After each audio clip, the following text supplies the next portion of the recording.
Welcome everybody to Tuesday night. I'm your host MC Toon, and tonight we have a debate. This is going to be a little different than what I usually have. This is with not a flat earther. This is with Gary from Draft Physics. Welcome, Gary. Thanks. Appreciate it. I want to, thank McToon for allowing me this opportunity. I really do want my ideas fairly tested. I'm really interested in people who can, in some way, demonstrate that I've made a mistake, or I have it all wrong, or I'm an idiot, or any of that stuff. And just to throw it in there, I'm not a flat earther. Okay. I think the regular physics is pretty flat and dull and wrong, but I don't think the Earth is flat. All right. This has been quite a few weeks in the making, but I'm glad that we can do this. It was going to be yesterday. Had some stuff that happened, just life things. So Gary was gracious and said, "Yeah, let's move it to today." So and everybody that was here yesterday, 24 hours ago, thanks for waiting. I know none of you left. You all sat at the computer for 24 hours.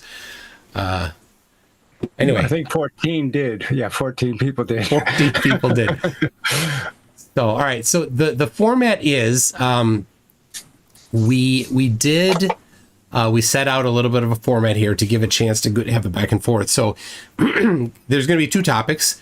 Gary will do a presentation. He already recorded. It's a video. I'll just play it, and then I'll do my response, and then we'll have just a back and forth for maybe 20 minutes. If it gets dull or if we go in circles, then we'll wrap it up. And if it keeps going and it's interesting and we're, not being stupid at each other, we can go a little longer. There's nothing hard set. And then after this stream, there's another stream, the after show. And I've invited Gary to come on there.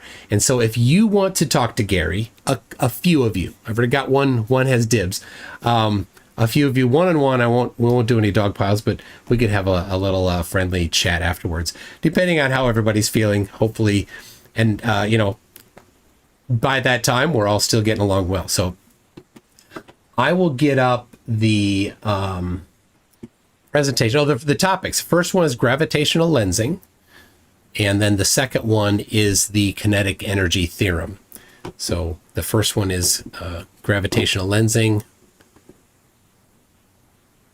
And here is his presentation on it. All right, 5 minutes on the subject of whether or not photons, light, is bent twice as much as regular matter by gravity, let alone bent at all. The story starts with the Eddington experiment done to prove Einstein's theory of relativity.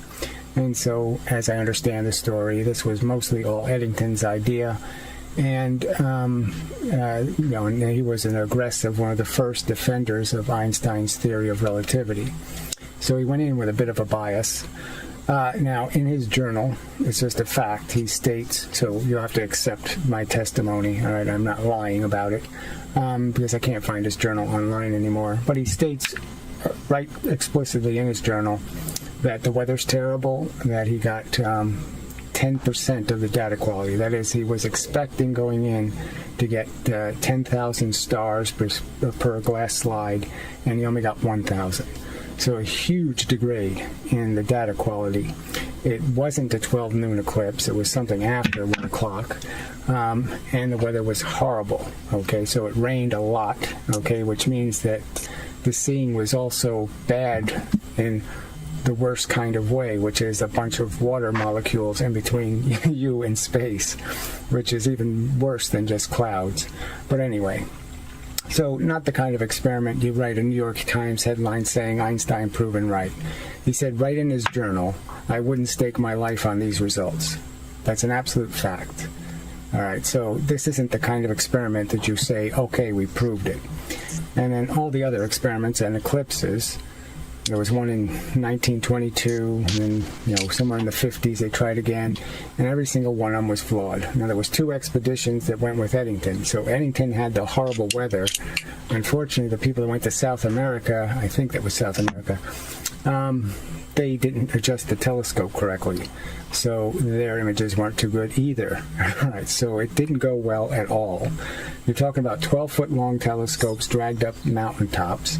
The whole thing seemed a marginal experiment, even under the best conditions, and they had the absolute worst. Now, I'd argue that isn't good science. You don't take an experiment that flawed and make it a foundation for a statement about what's been proven, okay?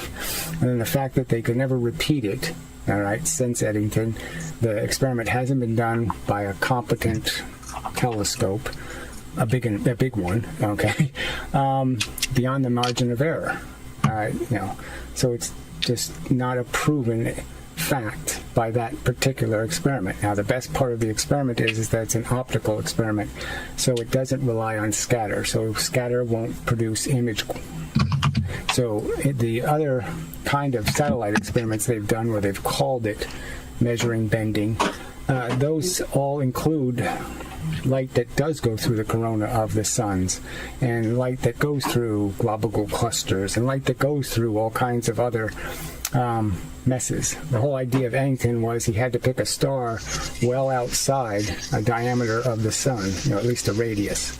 And I think it was a full diameter. So he had to pick a star that was pretty far from the sun, because there's every expectation that inside of that distance there's plenty of particles to cause scatter, and scatter will create bending in all directions.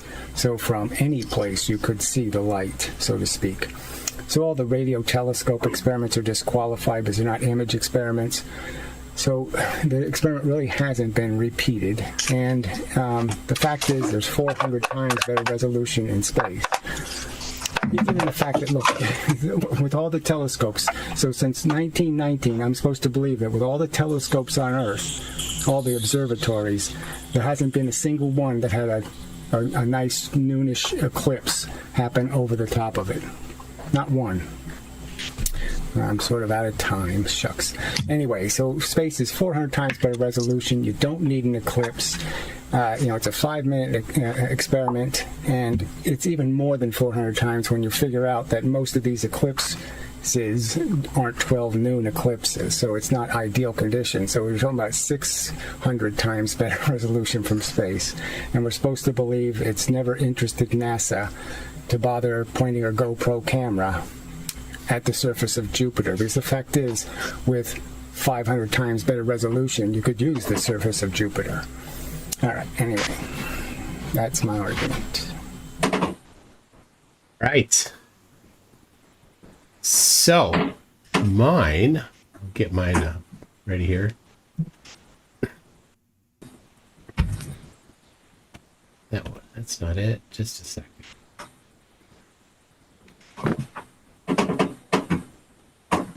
So I'll have about 5 minutes. I haven't timed it. His was timed, but hopefully it'll be close. And I'm going to share my screen. To share my screen to you, Gary, so you see it. All right, you got that? I can see that. Yep. All right. And then I'm going to want to make sure people can see you. So, all right, I think you're on screen now. Can you move a little? Say wave. I don't know. Oh. Can I? No, wrong one. Hold on. It's okay. Very nice. It's the wrong one. I'm supposed to just let you talk anyway. So. Well, yeah. Yeah, all right. It's okay. All right, It doesn't really matter. You know I'm here. All right, everybody, he's not gone away. All right, so gravitational lensing, the hypothesis from Newtonian is that photons have a mass energy equivalence. That's the E equals mc squared thing that people have seen about, have heard about. It's a pretty popular number thing. So the hypothesis from general relativity is that the light passing near the gravitational well, like the sun, will deflect twice the Newtonian amount. The Newtonian amount is light has mass. The general relativity amount is that space is bent.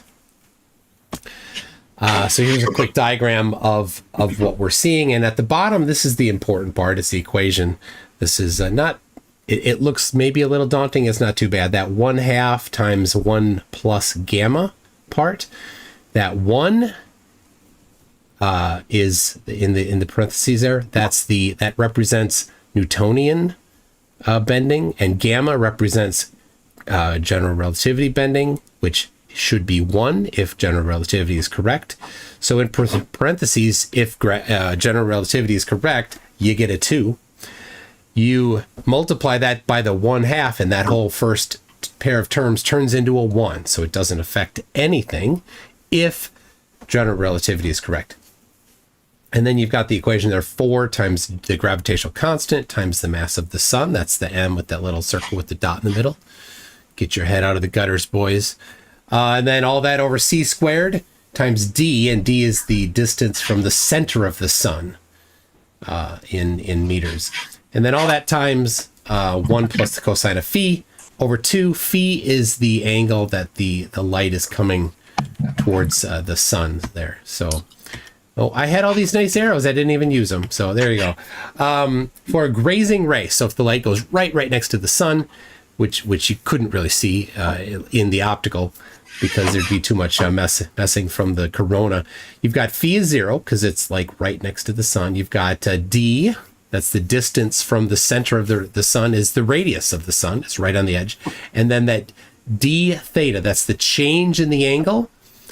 The change of the angle then would be the change in the apparent position. The whole thing then, you solve for all that, you get at the bottom there, d is about equal to 1/2 times 1 plus gamma times 1.7505 arc seconds. So if you ever heard about gravitational lensing near the sun, 1.7505 or 1.75 is the number.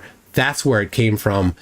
That's how it's derived. It came from Einstein's field equations. I didn't go through that because we don't have 2 hours. So we've got the Newtonian prediction, which is 2 GM, and the Einstein prediction, which is 4 GM, which is twice as much. Here's the graph. This is the easy part to understand. We've got the red line is the hypothesis for Einstein, and the blue is the hypothesis for Newtonian, and then of course 0 is the hypothesis for it doesn't bend at all. The left side of the graph is at 1 solar radii, so it's right at the edge of the sun. And then as you move toward the right, you get farther and farther away, and on the far right of that graph is 6 solar radii away. So that graph is what it's supposed to look like. Red is the hypothesis for general relativity. So here is then Eddington, as he mentioned. This is a copy of one of the plates with the circles of the different stars that they measured. And here is the plot of the stars on that graph. And you can see the black line is the hypothetical Einstein, and the stars there are the blue stars. That is where they were measured to be, the actual displacement of the stars that Eddington measured. So it was a pretty good match to the graph. Now, he had mentioned that it wasn't at noon, and that's fine because here is the actual paper that Eddington wrote. He says the following corrections for differential refraction and aberration are calculated from the times dates of exposure. So they did take into account the effects of refraction in the air and the effects of stellar aberration. So they're controlling for confounding variables pretty nicely. But now Gary said that it wasn't repeated. I don't know why he said that. It's been repeated many times. Here is a list of some of the repetitions of it. 1922, there were 2 papers. 1923, there is a paper. 1950 from the eclipse that was from 3 years prior in Brazil. 1960, 1972, and 1973 was the last one that was during an eclipse until 2017 by Don Bruns, who did a really nice paper right here. Don did a lot of things to take into account he was incredibly precise. He did things to account for the matching nature of the projection of the field from the camera lens to the flat surface of the sensor.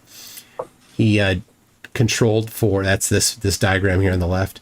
He controlled for noise for the filter, for a total black filter, a total white filter.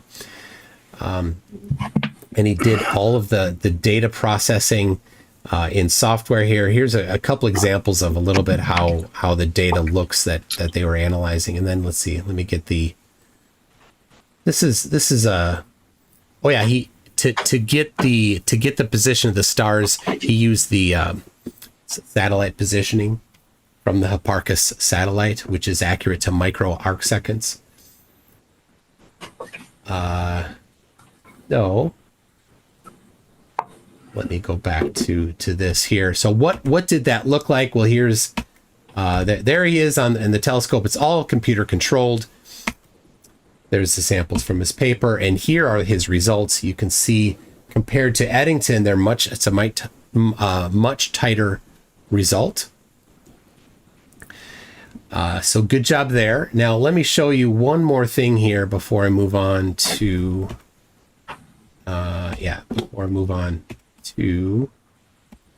this. We have, there's a paper that took all of those eclipse measurements that I mentioned and have them all together in their deflections in a spreadsheet. Here I plotted all of them, and it matches the Einsteinian prediction. So you can see that scatter chart. It's a pretty fantastic match when you put them all together, but you can see all of these different numbers that were in the data set that I'm looking at here. And if you're interested, I can give you a link, Gary, or anybody to my work on this, but it's just one of the papers that I cited there. Paper published where? It's on my website, mctoon.net. If you just search for Eddington, you'll find it on that page. But I can it wasn't peer reviewed. No, this is all of the individual papers are, to my knowledge, but it's just a summary of all of the different numbers here. So they took all the different numbers from these different papers here, and then just put them into a paper so that you could have them in do what you want with the data. I mean, garbage in, garbage out. So I don't have much to say. But I mean, everybody rags and talks about peer review. Just a second. I'm not done yet. The amateur experiment wasn't peer reviewed. I'm not done yet. Just wait. I'm sorry. Okay. All right. But it is difficult to do it through the atmosphere using just light, and you have to do it during an eclipse. So there are other much better methods to do it. So here's one. I forgot. Is this by Shapiro, I think?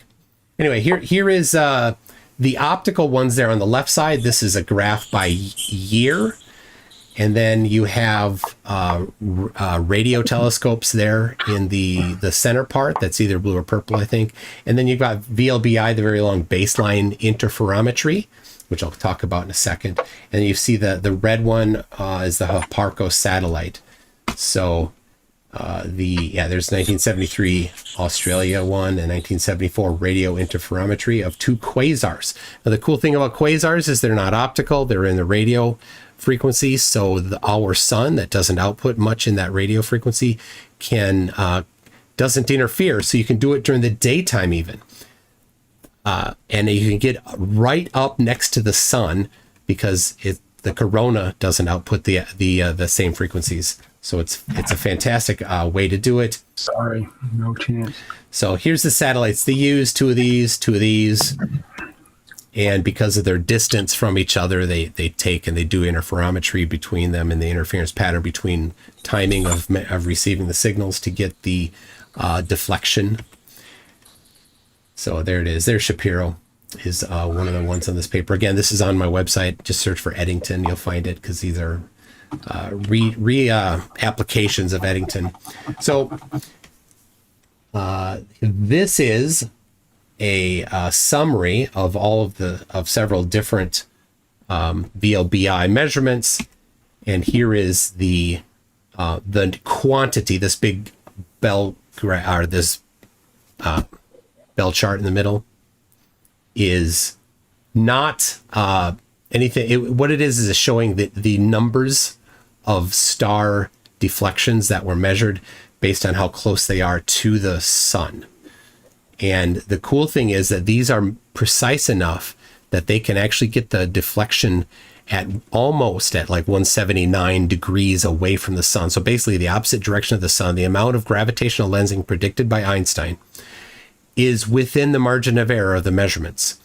And so that line on that goes from top left down to the bottom right, that is the measurement of the deflection.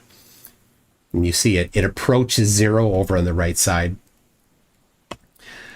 And here is the conclusion from that particular one, the Eddington-Robinson parameter. That's GR equals 1. Again, that's in that graph on the formula on the bottom. But the conclusion of that particular study, again, that's on the page there in the lower right, our estimate of gamma is 0.9998 plus or minus 0.0004 is within 1 standard deviation of the value predicted by general relativity. So, and there again is the chart. So we have multiple ways of measuring that. I didn't mention Hipparcos satellite. They've done it from space too. This was a little bit tailored to go for a flatty who just denies everything that orbits the Earth. So, okay, that is. I hope it didn't go too much over. I think I did a little bit much, but okay. All right, yeah, go. So now we'll have a open conversation here. Okay, I don't know whether I'm visible or not. You are. Yep, I just fixed it. Right. You can. Yeah, that's all fine and good. I mean, I read the papers, so I am aware of the previous eclipse experiments, and one of them was actually a 3:00 in the afternoon eclipse. And the guys who wrote the paper, they admitted it's 3:00. It's really lousy seeing, and so we can't say this is outside the margin of error. So from everything I read of those papers, they all had defects of this type. They had some kind what was the margin of error? I can't. They just said it was outside the margin of error. So whatever it was, plus or minus 5, they were at some number 7 or whatever. So I'm just saying they couldn't guarantee the results because it was outside the margin of error. I'm gonna need to see better than that, and why. I need to see the same thing. Okay, you're telling me you can show me their analysis and their conclusion. What I want to see is the actual images they measured, and what the amateur didn't provide those. None of these documents provide any of that information. And so what I said in my video, I stand by. Eddington said in his own journal, it's 10% of the data quality, an incredibly difficult experiment under the best conditions. He got 10% of the data quality. Stated in his journal, I wouldn't stake my life on these results. And that experiment got Einstein a New York Times headline.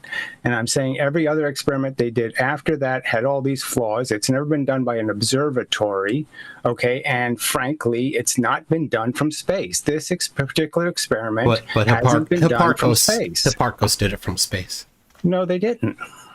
They didn't use a telescope and take images of stars or anything else outside the corona of the sun. It hasn't been done. So you just nuh-uh on that then? Excuse me?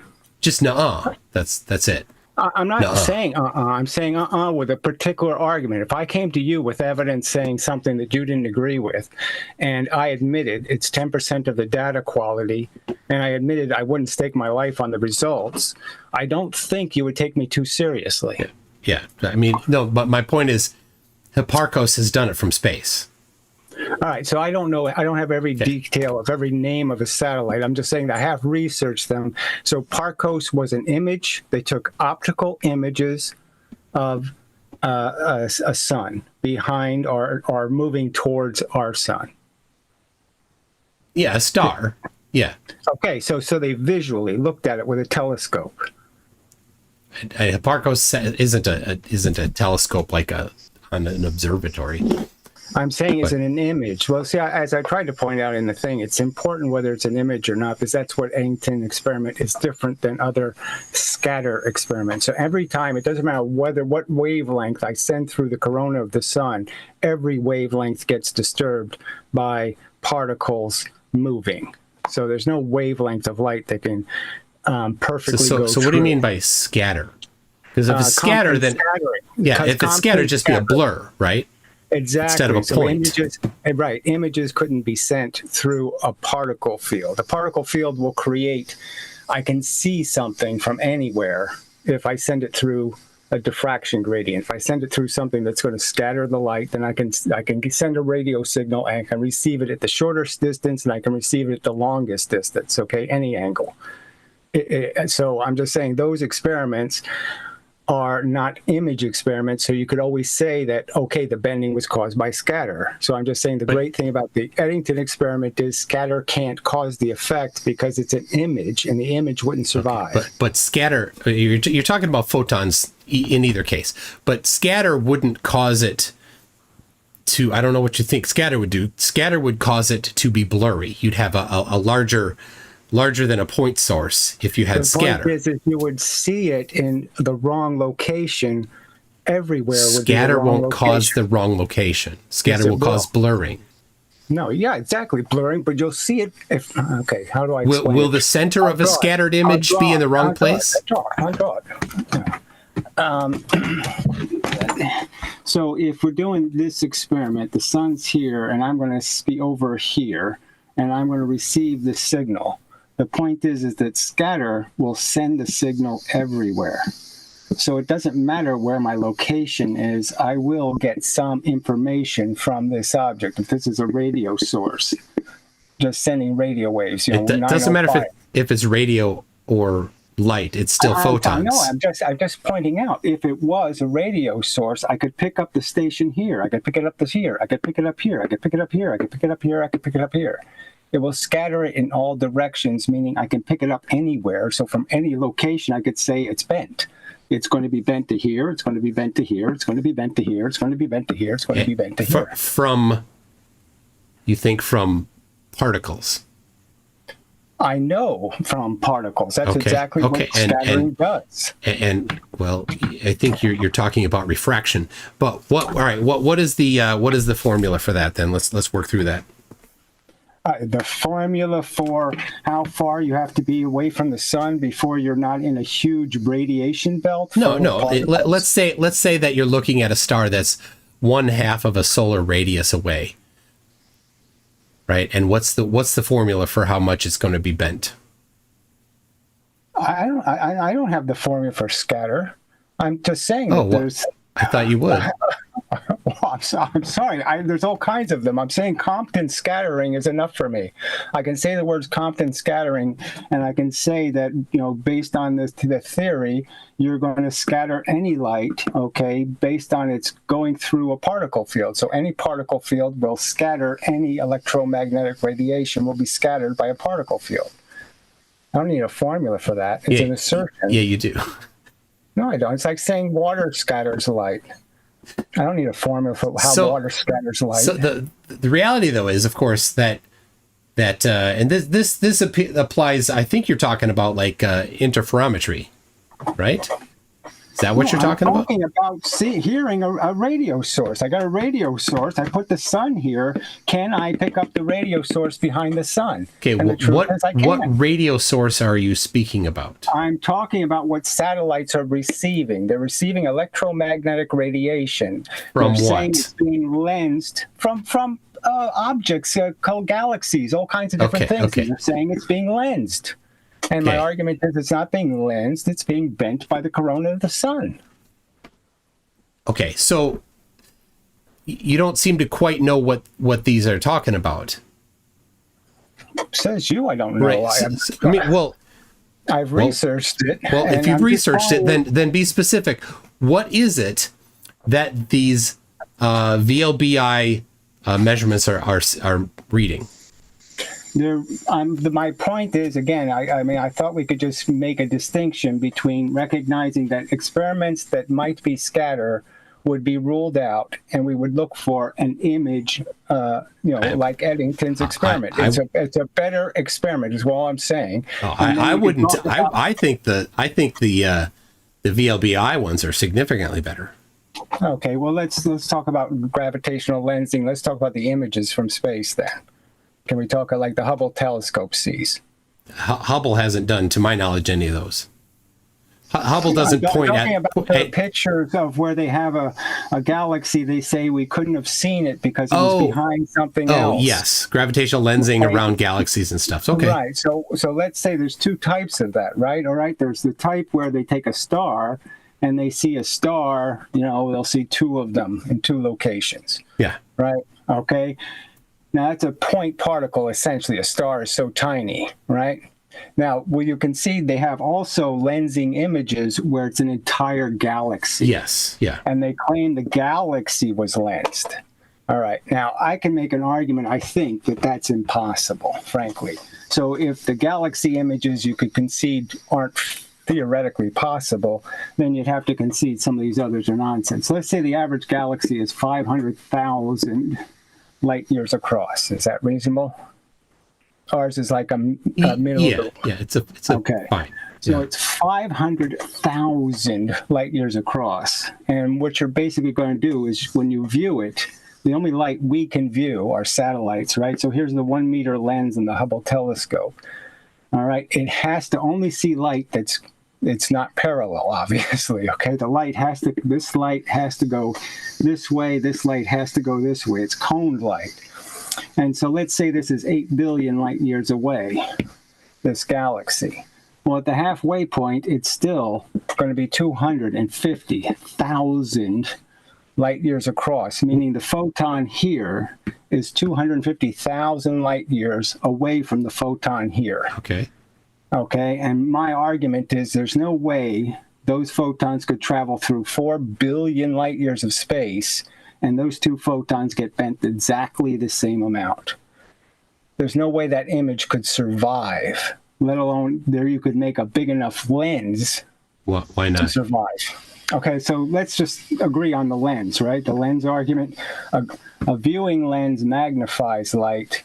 A gravity lens has no focal length. Zero focal length. It bends light more as it goes in and bends light less on the outside. So the outside light gets bent almost none, and the inside light gets bent a ton.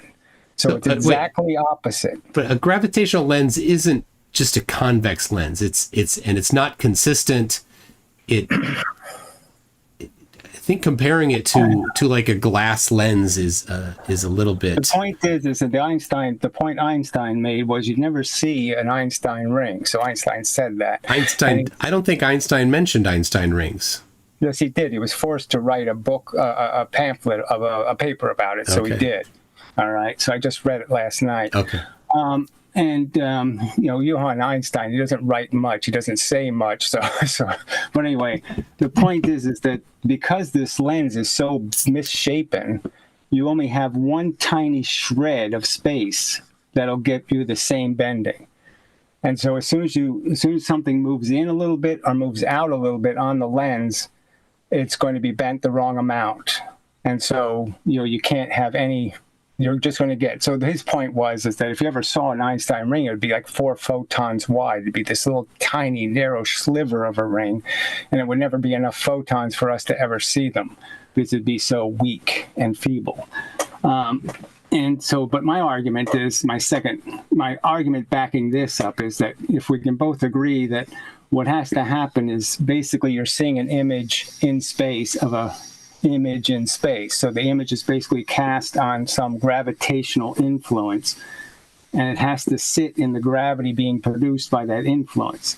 And the point is that this thing is going to, if the lens is half the distance at 4 billion light years, then the lens has to be looking at an image that's 250,000 light years across. And there's no way a strong gravitational source would be producing the same gravity for 250,000 light years. Oh, it's not. No, that's not what the claim is.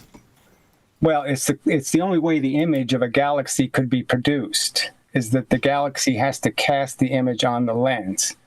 Yeah, so all right. A gigantic object like a galaxy, in my opinion, can't theoretically be lensed. Now, I'd also just make this simple with one more quick argument. That, if the whole idea is that we're going to view something on our 1 meter satellite that's 500,000 light years across, then almost everything that we're viewing over 8 billion light years. And the argument really has to be that the Hubble telescope is still getting a clear image, even though it's hundreds of thousands of light years difference between this photon and this photon and this photon and this photon and this photon and this photon. And they travel through 8 billion light years of space, and one side didn't bend more than the other side. What's causing the lensing? What do you think's causing the lensing? I think they're artifacts. First off, these are highly processed. What do you think the GR claim is? The general relativity claim. I don't even understand why, as you showed the formula, I don't even know why Einstein includes photons in the formula. What relevance does it have to the movement of Mercury or anything else? He didn't include, it wasn't about photons. Well, I'm just saying, why is it in the formula at all? Why is it a necessary prediction? All right, did you know that Einstein changed it between 1917 and 1919? The first eclipse was going to be done in 1917, and World War I got in the way. Yeah. So the guys had the stuff, they went and they got arrested, and all kinds of stuff happened. Yeah. If they actually would have found twice the lensing, Einstein would have been proven wrong, because Einstein still said it was the same amount as Newtonian. Yeah. So let me. This is a good book here. No Shadow of a Doubt by Daniel Kennefic. Have you read this one? I don't generally no. So it's a really good book on Eddington and the missions to Sobral and Principe. I read his journal. Super good book on it. I have another one, not as good, Proving Einstein Right. This is a secondary. I'd get this one first.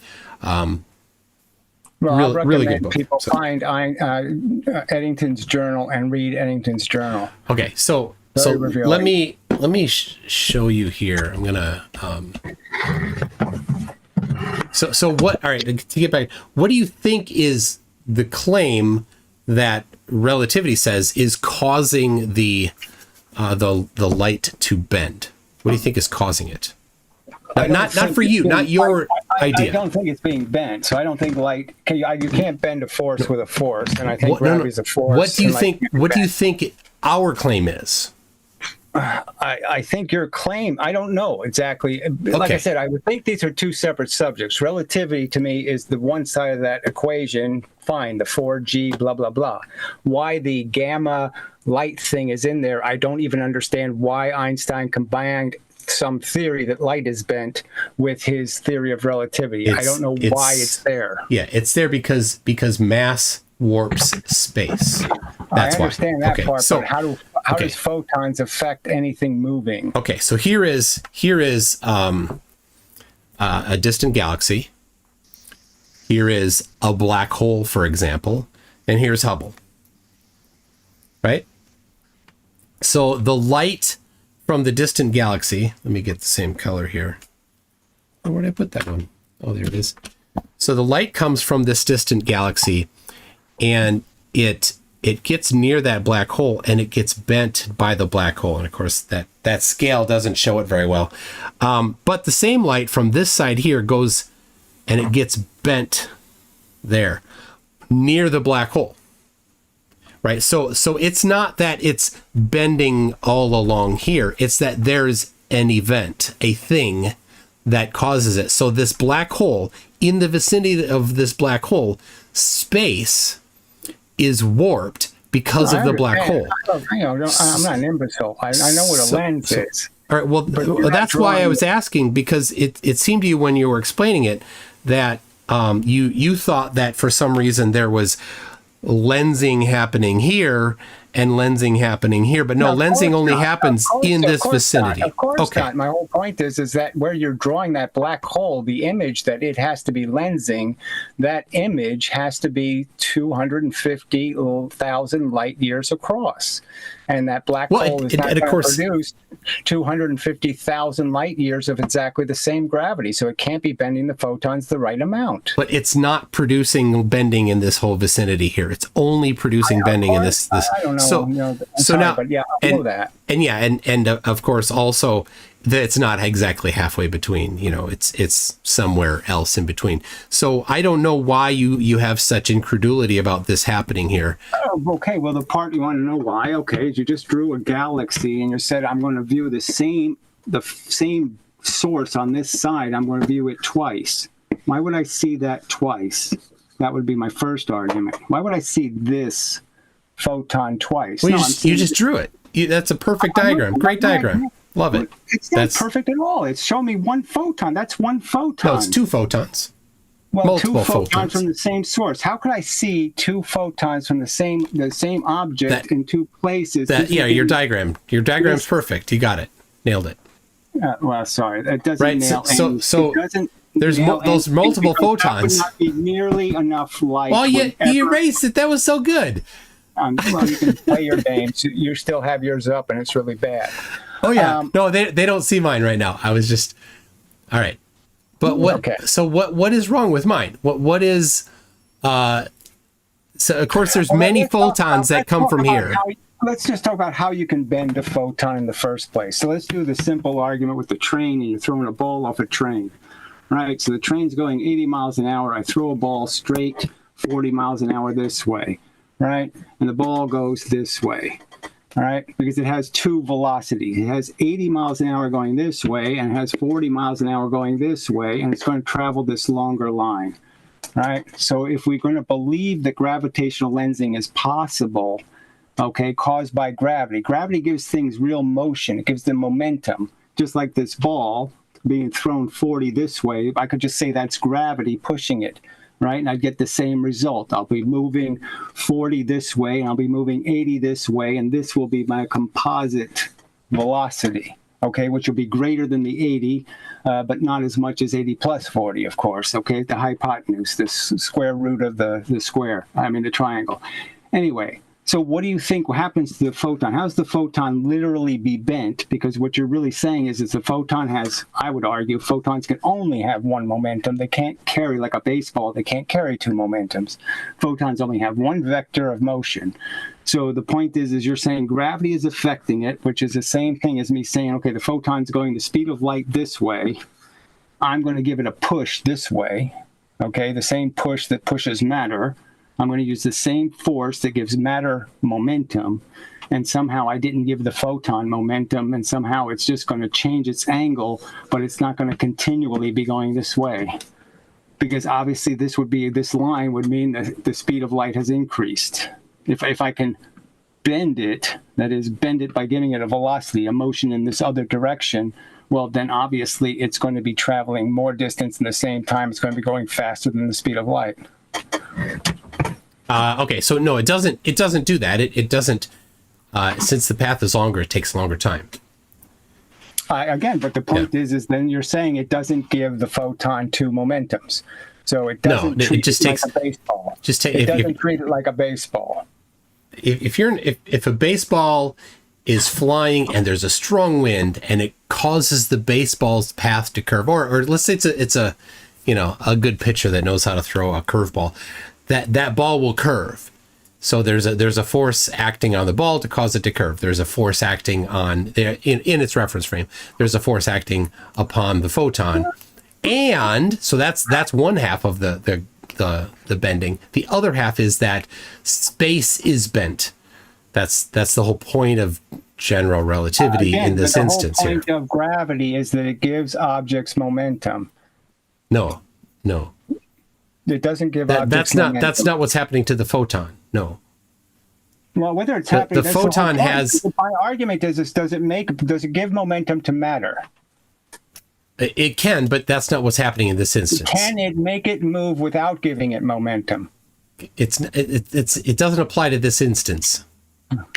Okay, so we'll have to agree to disagree, because I think it completely applies, and we have to understand what kind of force gravity is. And you're basically saying bent space treats matter differently than it treats photons. No, I'm saying that bent space treats photons the same as other matter. That's the thing that was pretty cool about Einstein, because until then,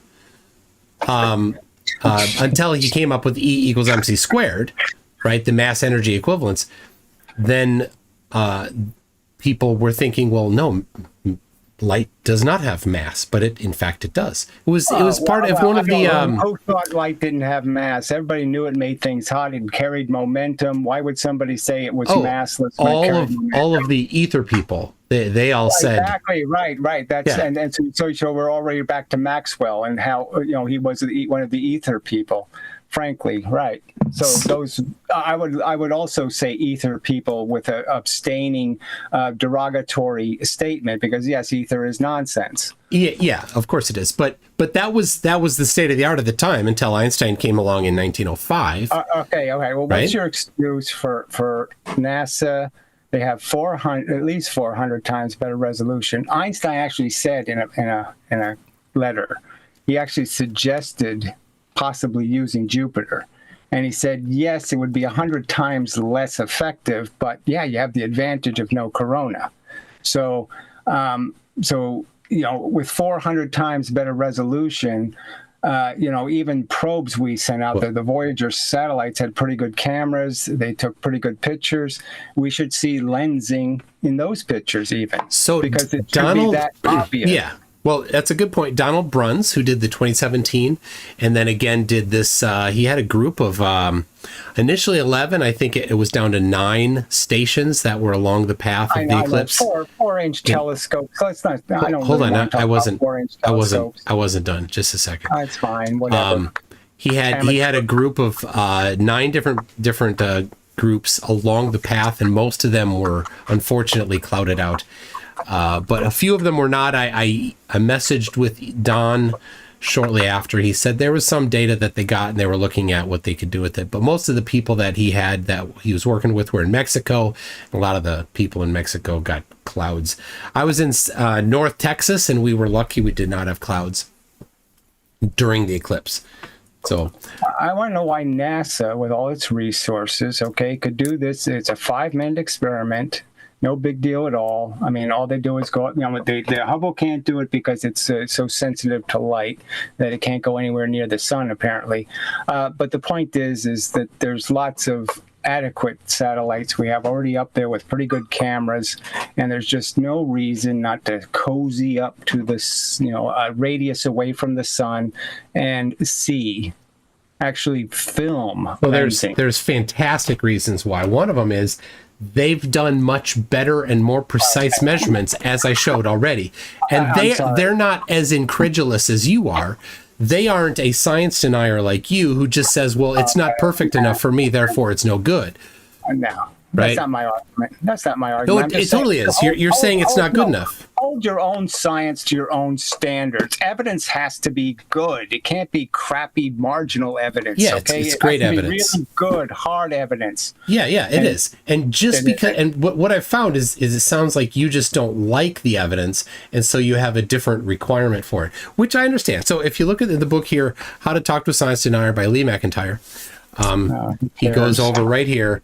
In chapter 2, he says, conspiracy theorists are famous for their double standards of evidence. They insist on an absurd standard of proof when it concerns something they do not want to believe, while accepting with scant to non-existent evidence whatever they do want to believe. So I think I'm that's... I'm rubber, you're glue. So that's what you're talking about here. And I mean, in response to the large numbers of real experiments that they've done, in the non-optical realm that you just say nuh-uh to, you provide exactly nothing in balance to it. You don't have any actual measurements, any experiments. I said that to you originally, that this is one of the scientific theories where I think they have jumped the evidence, but I can't show you a piece of evidence that disproves it. Now, on the kinetic energy argument, I'll show you the lever, and I'll say, okay, go ahead, explain how the law of the lever is a lie.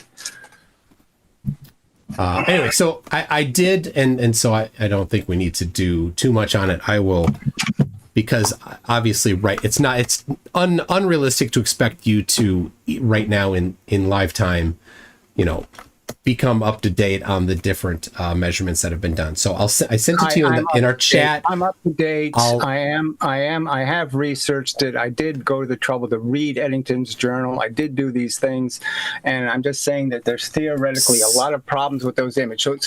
I'll just say to you, let me just have 1 minute. 1 minute. So I'm just going to say, look, if you really look at those lensing images from space, just recognize how none of them are good circles. All the geometry is sloppy, it's messy, it's all over the place. The Einstein ring, go look at that image. It's a glowing, moving object. It's not even a good circle again. None of that would be possible in gravity strong enough to bend something moving the speed of light. Okay, you need a strong gravitational force, and a strong force is going to be a very mathematically precise sphere. All right. Well, I think we went a little over 20 minutes on that. So I will email you the what I have. And you can look at that when you want. So I have now the kinetic energy presentation you have. Peer review. What, you do want peer review, or you don't like peer review? That's your hypocrisy, right? When I get these arguments, everybody says to me, it's not peer reviewed, it's not peer reviewed, it's not peer reviewed. So I'm just turning it on you. Okay, you want to send me a bunch of stuff that isn't peer reviewed. I'm just going to say, okay, fine. Go ahead and send it, but how seriously am I supposed to take it? But they are. No, they're not. An edited journal. A what? An edited journal. They have to be published in an edited journal. That's peer review. Yep. Yeah. The page has all the DOI links. You can go there yourself. So, all right. I think I have your kinetic energy one here ready.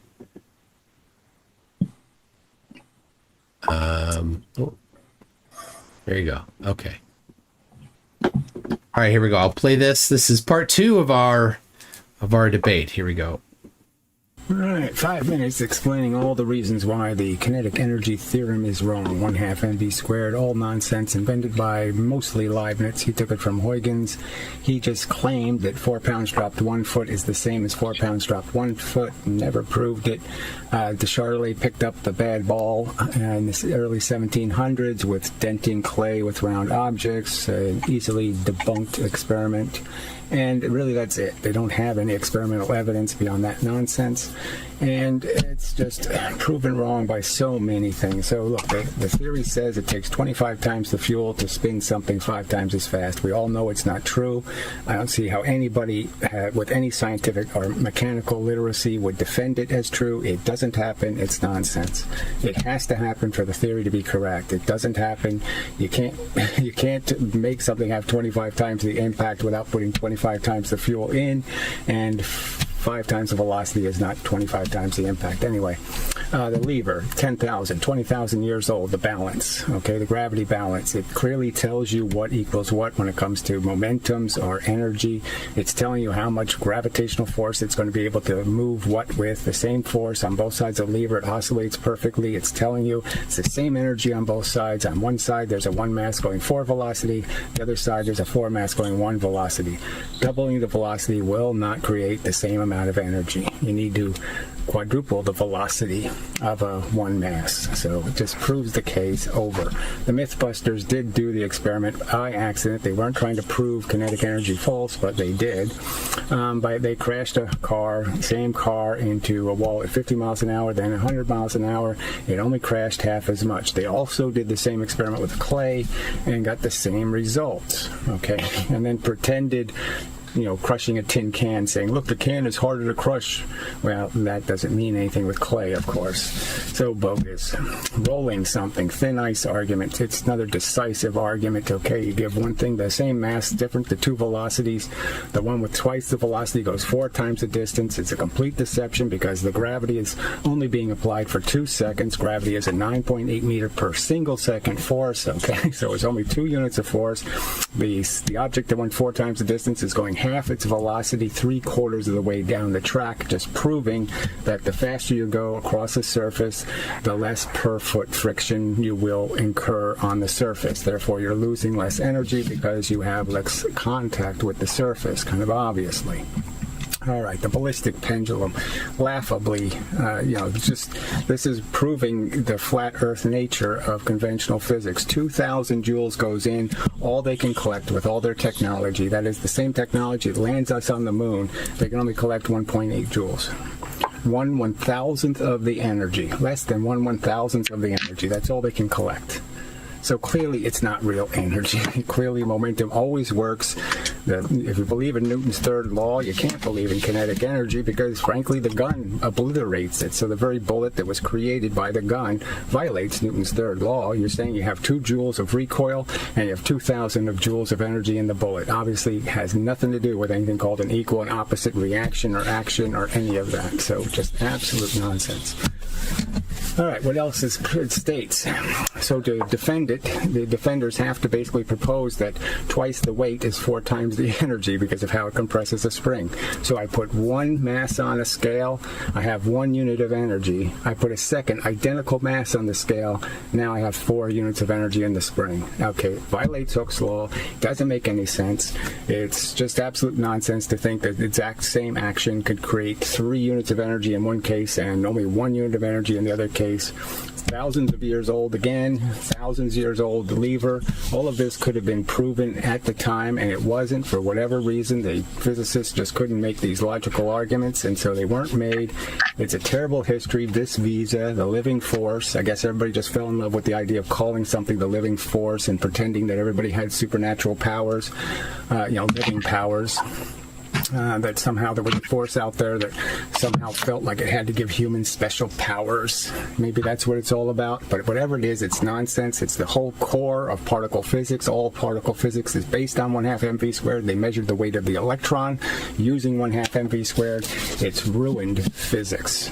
And it's just flat earth nonsense. It never had any evidence behind it. It still has no evidence behind it. It's just a fable. And it shouldn't be called science. Okay.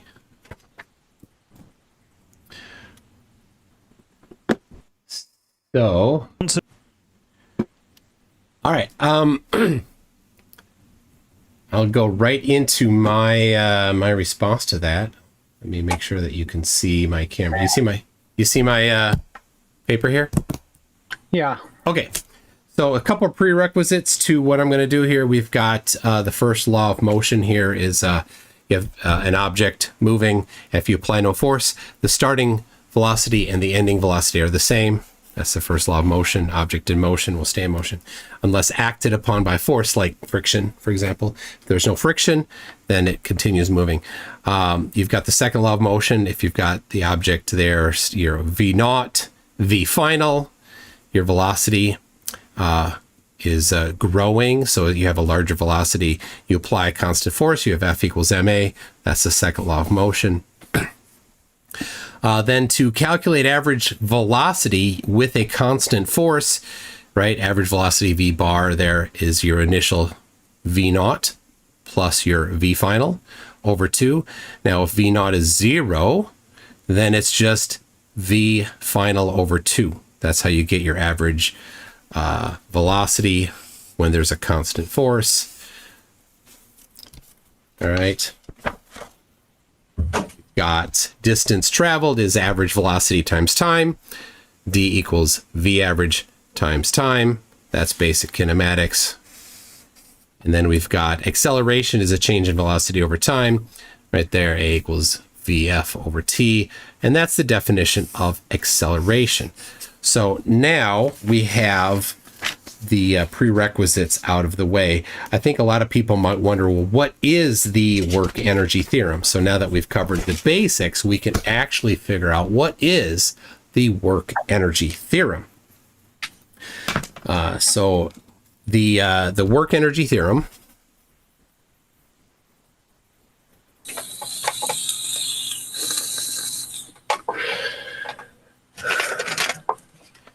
is that the total work is the sum of all forces.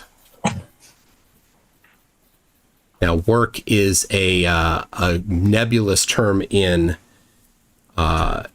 common parlance, but in physics, it's a very specific thing.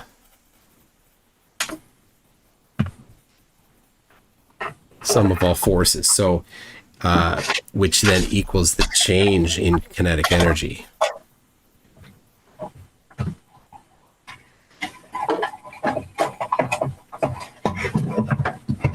There you go. So that's the change in kinetic energy. I hope you can read this. Is this coming out well? This is a P1000 that I'm using, by the way. So anyway, the definition of work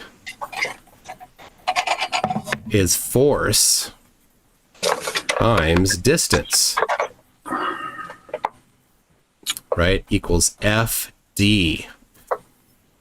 Right? That's the definition. So we don't get to choose whether or not this is the definition of work.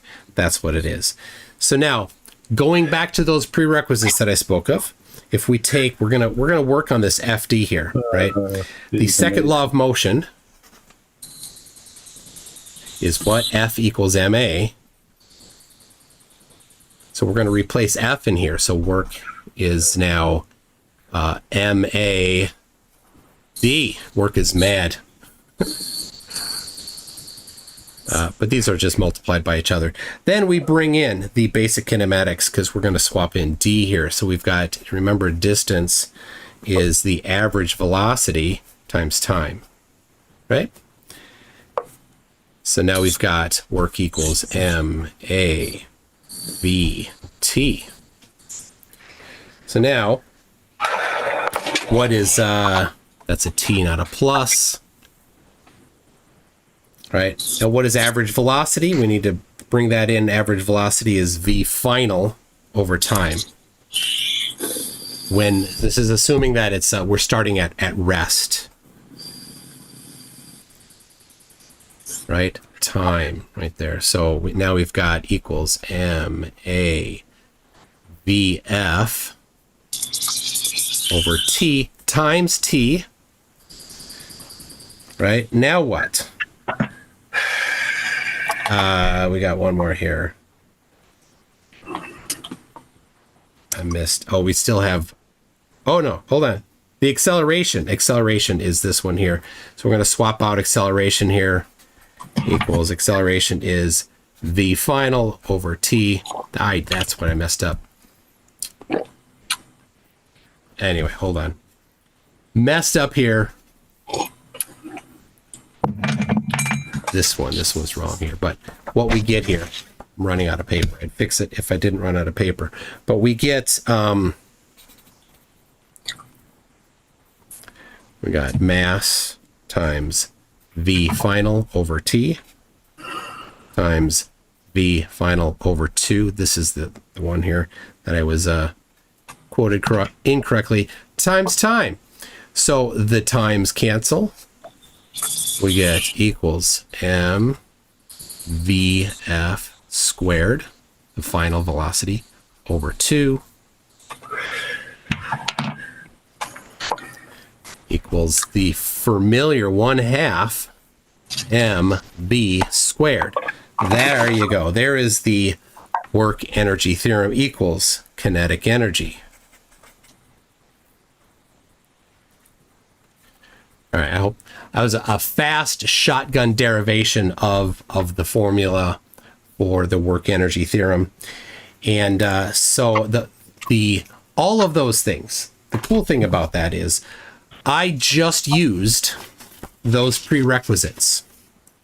I'll review those prerequisites again. We've got the first law of motion, the second law of motion, averaging velocity, basic kinematics, and the definition of acceleration. That's all I used, right? So if the first law of motion is wrong and you can prove it, guaranteed Nobel Prize. If the second law of motion is wrong and you can prove it, guaranteed Nobel Prize. If the average velocity is wrong, man, and you can prove it, good luck there. But that'd be quite amazing if you could disprove that bit of algebra.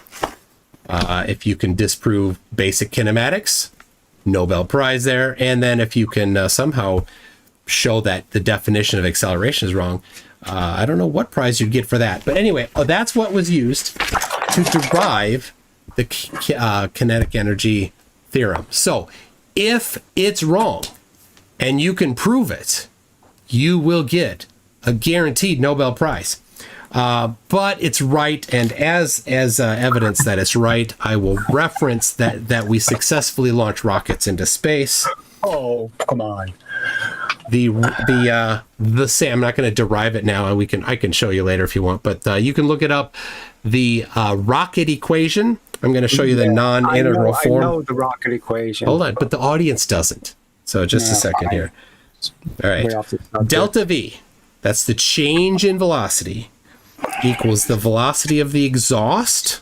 So that's coming out the back of the rocket times 1 over m, the mass of the rocket, times delta m. So the delta m is the change in the mass due to burning the fuel that you're ejecting out the back.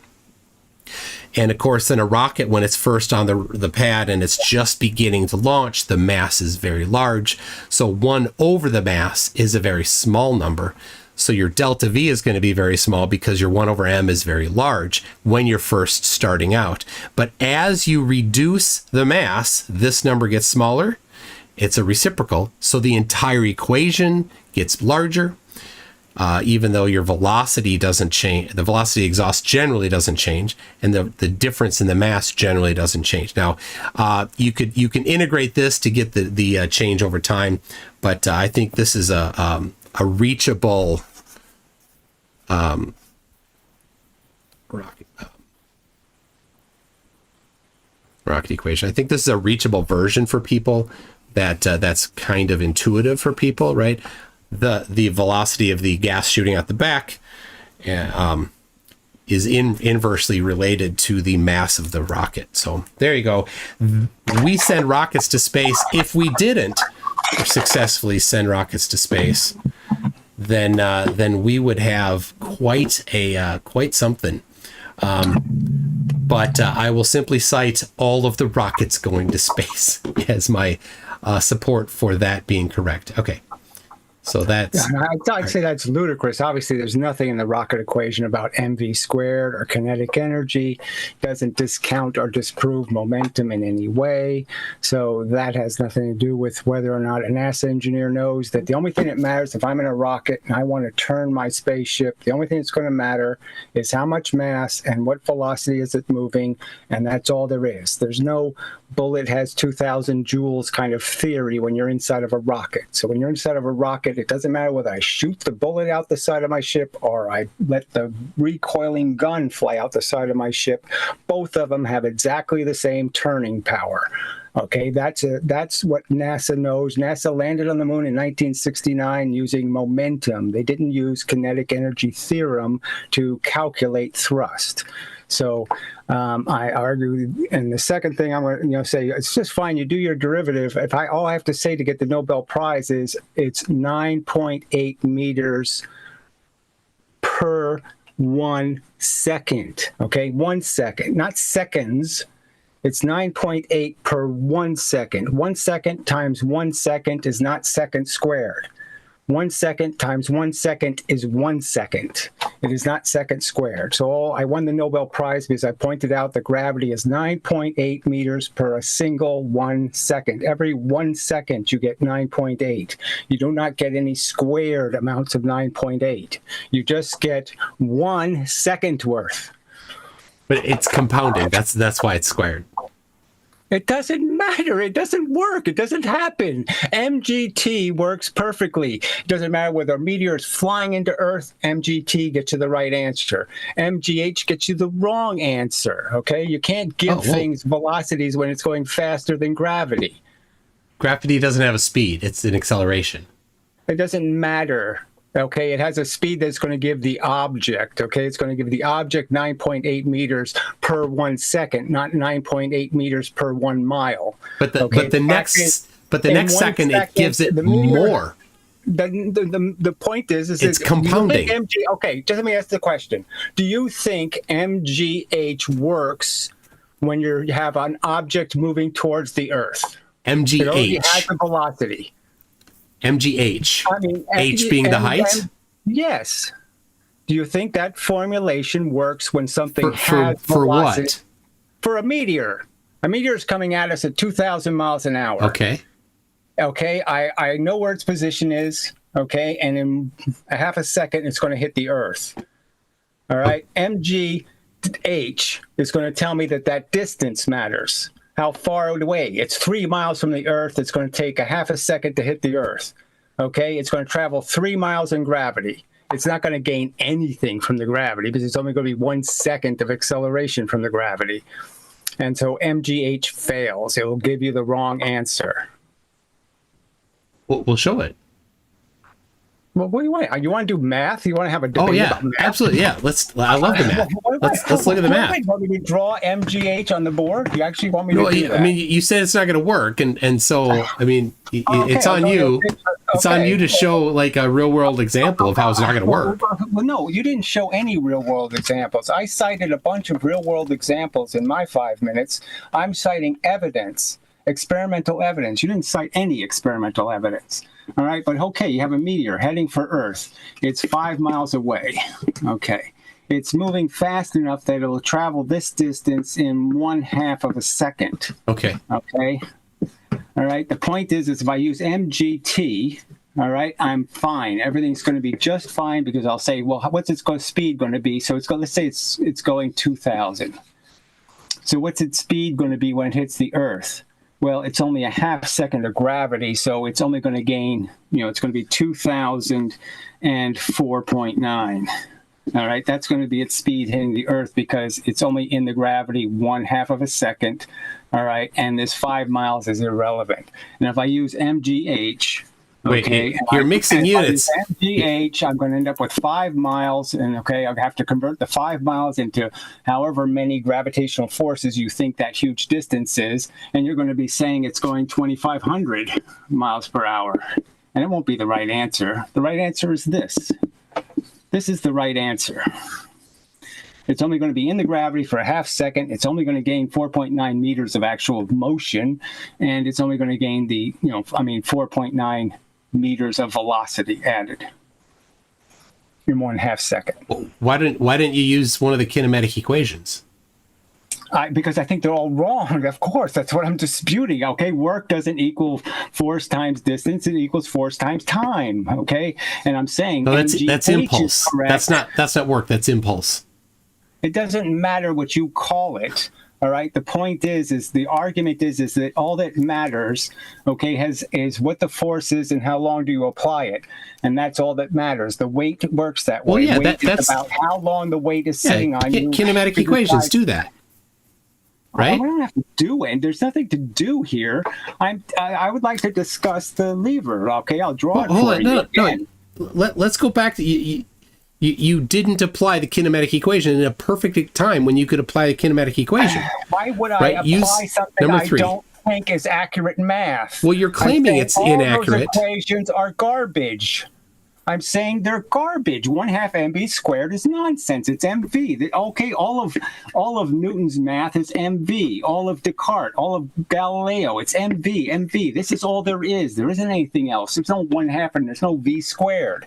So all of the formulas derived from this formula are 1/2 mv squared are wrong. But I wasn't talking about that. I was talking about the kinematic equation. So here, I'll show you. I don't know what kinematic equation you're talking about. So there's no such thing as F equals ma. Okay, Newton didn't say it. Right. It's not the right formulation. Right. Hold on. Well, I mean, yeah, Nobel Prize for disproving that one. But all right, here's the third, typically called the third kinematic equation, right here. Right, garbage. Okay, I'm saying it's garbage. The square is there and the half is there. It's garbage.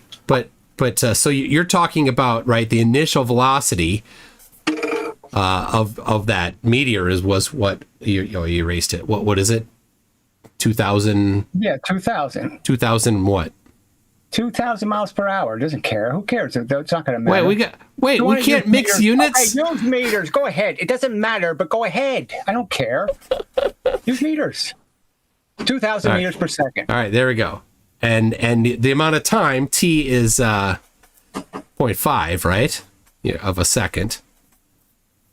Right, that was your example. You wanted to use that.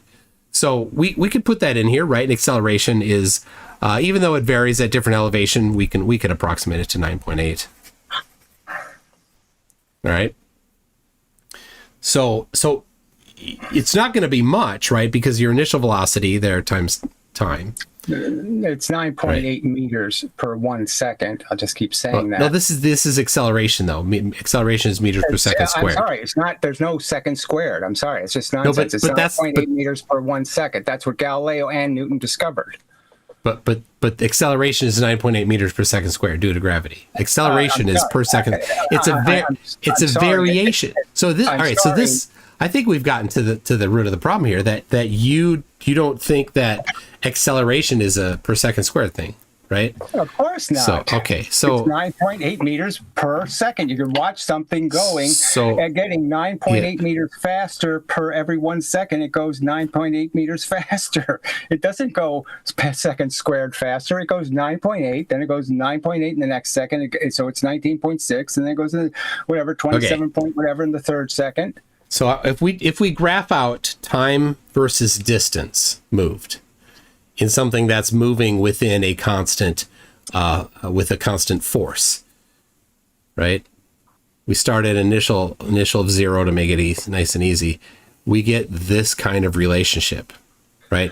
That's a curve, right? So when you graph that, you don't get y equals mx plus b type of relationship.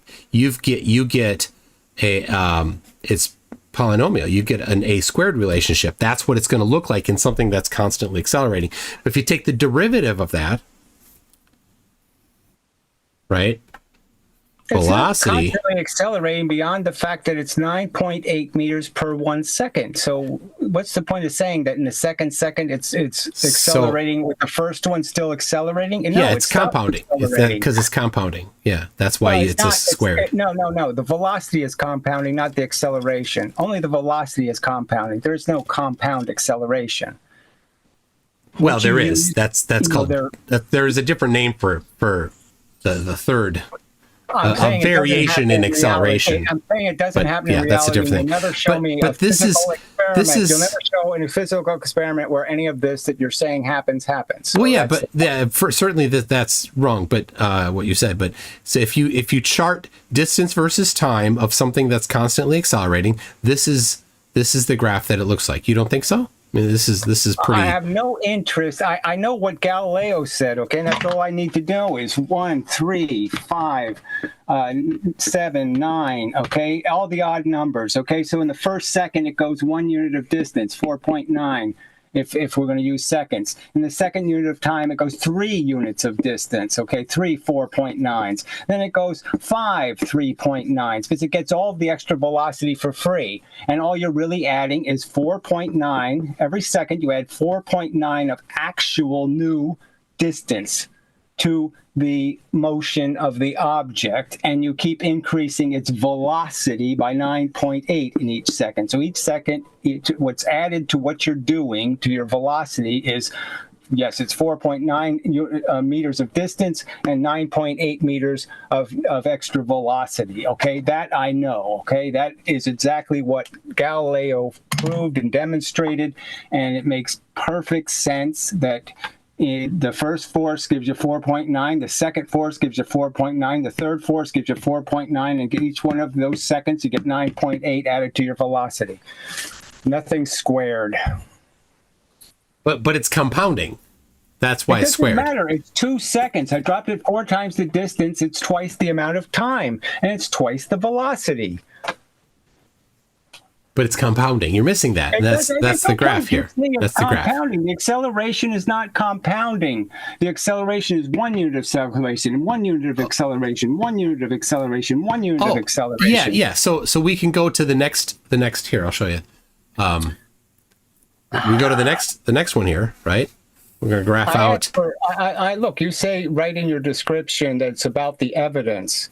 Okay, this is not evidence. These drawings are not evidence. I'm asking for you to show me it taking 25 times the fuel to spin something 5 times as fast. That's what the theory says has to happen. Yeah. Okay. So the problem is that this is kind of a basic misunderstanding of things. That's fine.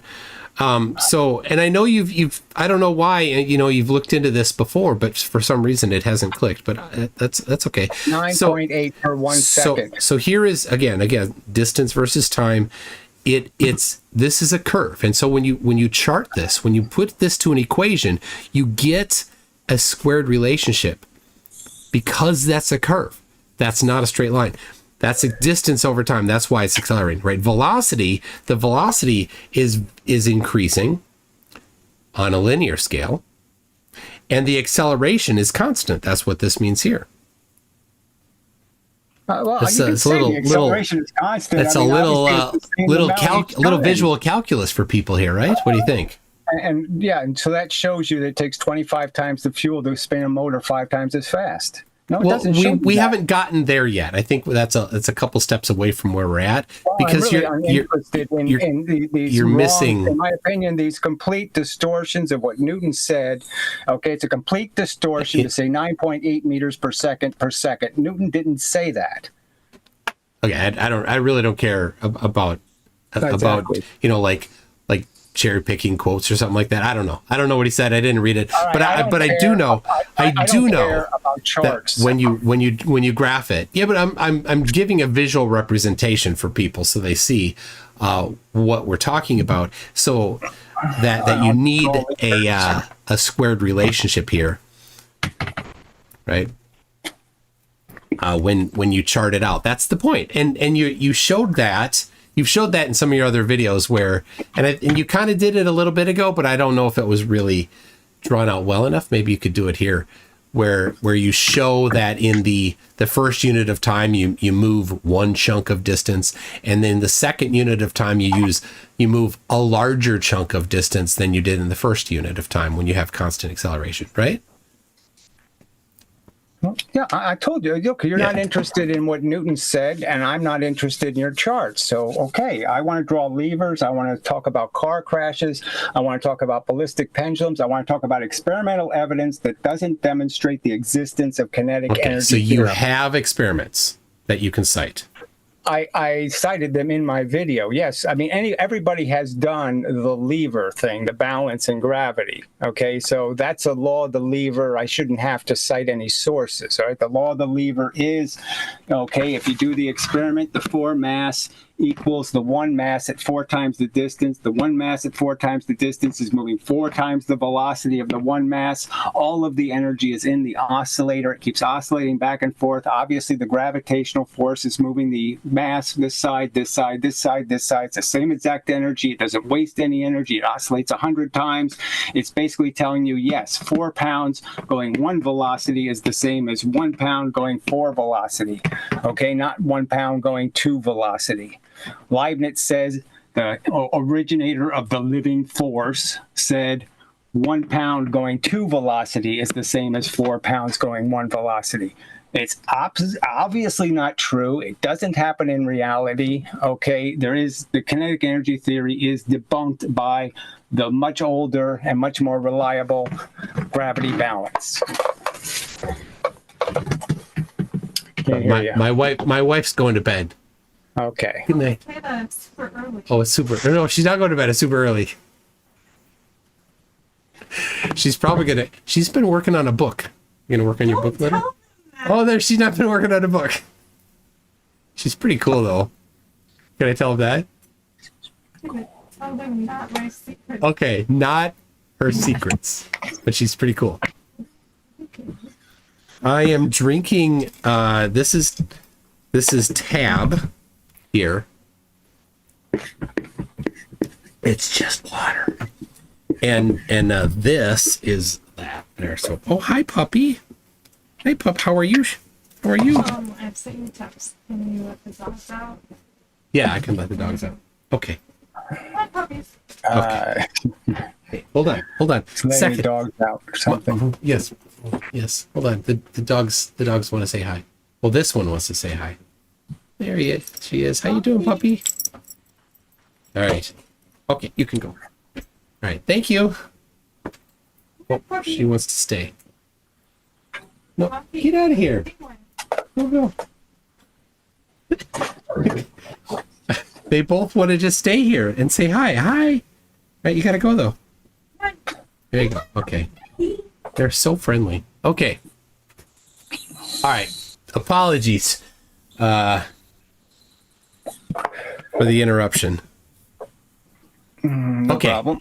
Okay, so let's the lever you were talking about, the lever that's you've got something that's at a unit, 1 unit away from the fulcrum that's got 4 units of mass, and another that's 1 unit of mass that's 4 units away. Okay, so what's the point about that? You think that it won't balance?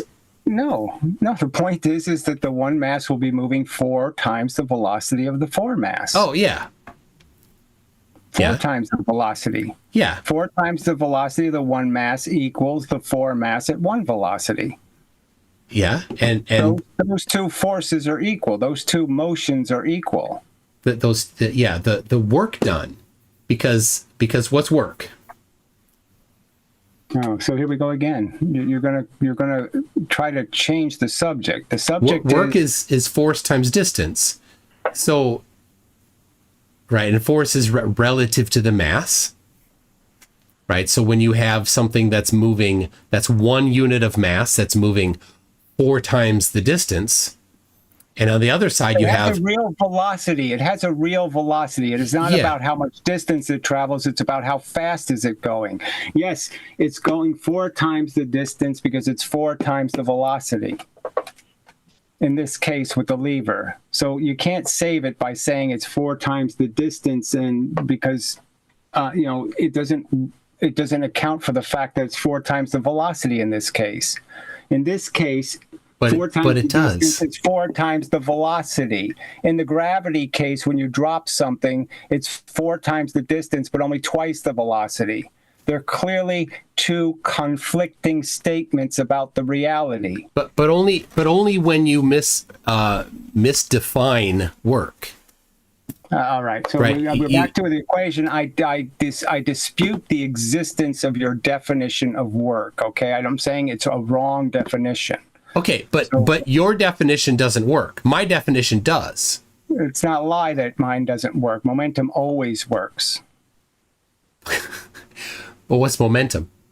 Momentum is mv. Yeah. Right. Mass? mv equals weight. mv equals weight. Not weight. Okay? Mass. You measure something's weight. No. mv equals. I'm telling you. You asked me for my definition. Oh, I'm giving you my definition. All right. mv equals weight. Okay. It equals momentum. It equals pressure. All right. Those are all different units. It's a universal concept. It Hold equals on. energy. Gary, pressure is measured in newtons. Pascals. Pascals. Force is measured in newtons. It doesn't matter. Mass is measured in kilograms. They're all these things are different. But they're not exactly. They're all they're all thing. different units. I'm sorry, they're not different. Yes, you change the units, but you can't change the amount of force it has. You can't change that it is its definition of its capacity to move something else. It is its momentum. All of them constitute momentum.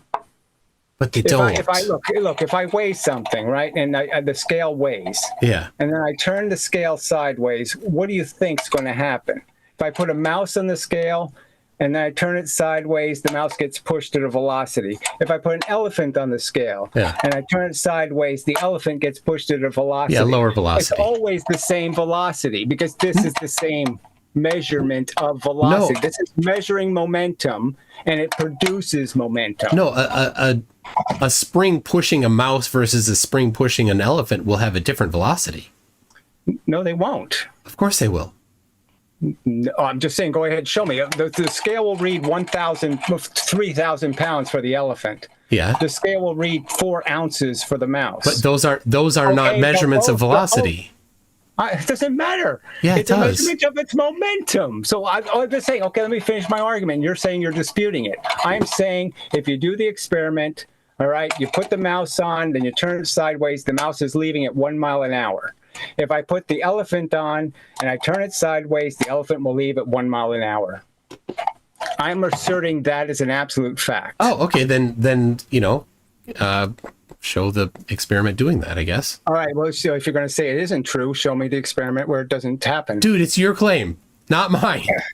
No, physics has had these claims for hundreds of years and you produce no evidence. So here show you me come. 25 times the fuel to go 5 times as fast. Show me any object where you have to use 25 times the energy to spin it 5 times as fast. Show me one example. Rockets are perfect. It's not a spinning object. It's a nonsense. You're just making up the fucking fuel's power. Don't tell me rockets.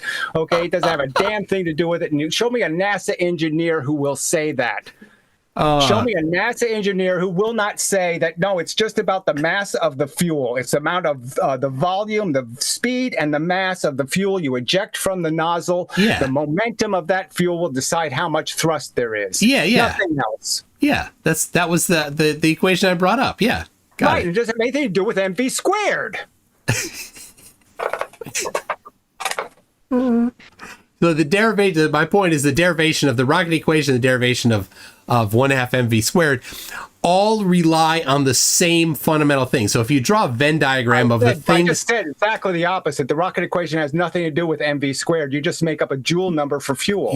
Right? Let me finish. 1/2 mv squared. Yeah, let me just finish. Well, don't tell me I said something I didn't say. The derivation of the rocket equation and the derivation of the kinetic energy theorem have the same inputs to them in the laws of motion and the kinematics and the law of momentum. Obviously, that's perverted by the one thing I pointed out before. Newton didn't say F equals ma because Newton didn't use a concept of acceleration squared. So if you take your acceleration squared out of the equation, then we don't have anything to disagree with. It's 9.8 meters per 1 second. It is not 9.8 meters per second squared. If that was the case, then when you graph the displacement, it would not curve. It would be a straight. Exactly. The velocity is straight. But it's not. No, not the velocity. The displacement. You're claiming it's exponentially growing. I'm saying there's no physical evidence of that growth, okay? It is not a curve that keeps going faster and faster and faster. You're not making more and more energy. There's no physics defending your theory. There's no evidence. Show me. You're not making, I'm not claiming that you're making more energy, right? The first law of thermodynamics still reigns. That's not my claim. The formula obviously says that. Look, I could just go write down the numbers. Twice the speed is 4 times the energy. 3 times the speed is 9 times the energy. 4 times the speed is 16 times the energy. 5 times the speed is 25 times the energy. Exactly. So show me. Yeah, and that's because it's had, at the end of 4 seconds, it's had 4 seconds of accumulated application of that force. It's only going 4 times as fast. It only has 4 times the energy. It's just not true, okay? I'm saying the evidence doesn't match your chart. Nothing will behave the way your chart says, okay? Nothing will. Okay, the bullet has the same frickin' energy as the recoiling gun, Newton's third law. Have you heard of that one? Yep. I left it out because I didn't want to get too wordy in the prerequisites. But all right, well, how does the gun not violate Newton's third law? how does it not? Because how is it not a gross violation? Yeah, I mean, yeah. 2,000 joules one way, 2 joules the other way. No, How is that equal and opposite? Yeah, the number of joules are the same both directions. No, they aren't. The number of joules are 1,000 times different. No, because kinetic energy. because the mass of the bullet is significantly smaller than the mass of the gun plus the person. By kinetic energy, okay, it's 2,000 joules one way and 2 joules the other way. That's the fact, okay? The kinetic energy theory says 2 joules go this way, 2,000 go that way. How is that equal and opposite? Let me tell you, my friend's my friend has he lives in the country and they have a little shooting range out back, and we're out there. He has a whole bunch of shotgun shells. I don't know where he got them, and he's got a bunch of shotguns, and we're out there. We're shooting clay pigeons and stuff, and I'm pretty bad, but having some fun. And he's like, "You got to try this gun." And so, first of all, he got some loads that were really strong loads in the shotgun, and we put it into the big gun, and I'm shooting it like, that's got a good kick. He goes, "You should try this on this gun. This one's lighter, so it's easier to hold." I'm like, I'm not dumb. I know what it's like. I know it's going to hurt more, but I still did it because I needed to feel it. So I shot the really light shotgun, like the ladies' shotgun, with the biggest load they had, just to feel what it's like. And man, that really gave a lot of recoil because the gun's lighter. So it puts more velocity backward in the gun when you shoot it. Yes, it's less mass moving at a higher velocity, but the momentum numbers are still equal for the bullet and the recoil of the gun. Yes. The kinetic energy numbers are completely outlandishly not consistent with the third law. Oh, well, let's run them then. Let's run 2002. Okay. Everybody can know. No, you don't have to run any number, okay? We know that 2,000 does not equal 2. Yeah, but you didn't show how you got those numbers. It doesn't matter how you get them. The point is it's quite obviously 2,000 joules of energy is going one way, 2 joules is going the other way. You can't say that's an equal and opposite reaction. I'm not claiming that. I'm claiming it's the same number of joules in both directions. And, well, that's ludicrous. And so I would like, because that's momentum. That's momentum. That's not kinetic energy. So what's the point of saying, if we're going to argue kinetic energy, you can't all of a sudden say, no, I want to use momentum now. Okay. Well, you're talking joules. That's work. It's all convertible. Right? It doesn't matter. You can convert newtons into joules. No problem. You can convert watts into joules. What's the formula? Let's just call it watts. But watts is newton seconds. How do you convert newtons into joules? Let's go through that. I don't want to. Okay. I don't want to do your. But you said you could. 1 to 10. Okay. Let's just use that ratio. Or you could use 1 to 3. Okay. It's not a ratio. On one of my videos. Yeah, it is a ratio. It's not a ratio between newtons and joules. There's no ratio. Yes, there is. There's a conversion number. It's 3, converting Fahrenheit into Celsius. You just use the conversion number. Are you serious? Yeah, I am serious. So let's go over this here. We've got a weight. It's a weight. It's a momentum. I just told you newtons is a weight. You can do all the math you want. I'm not going to pay any attention because what I want to see is physical evidence that it takes 25 times the fuel to spin a motor 5 times as fast. That's what the frickin' theory says, and you should be willing to show me evidence.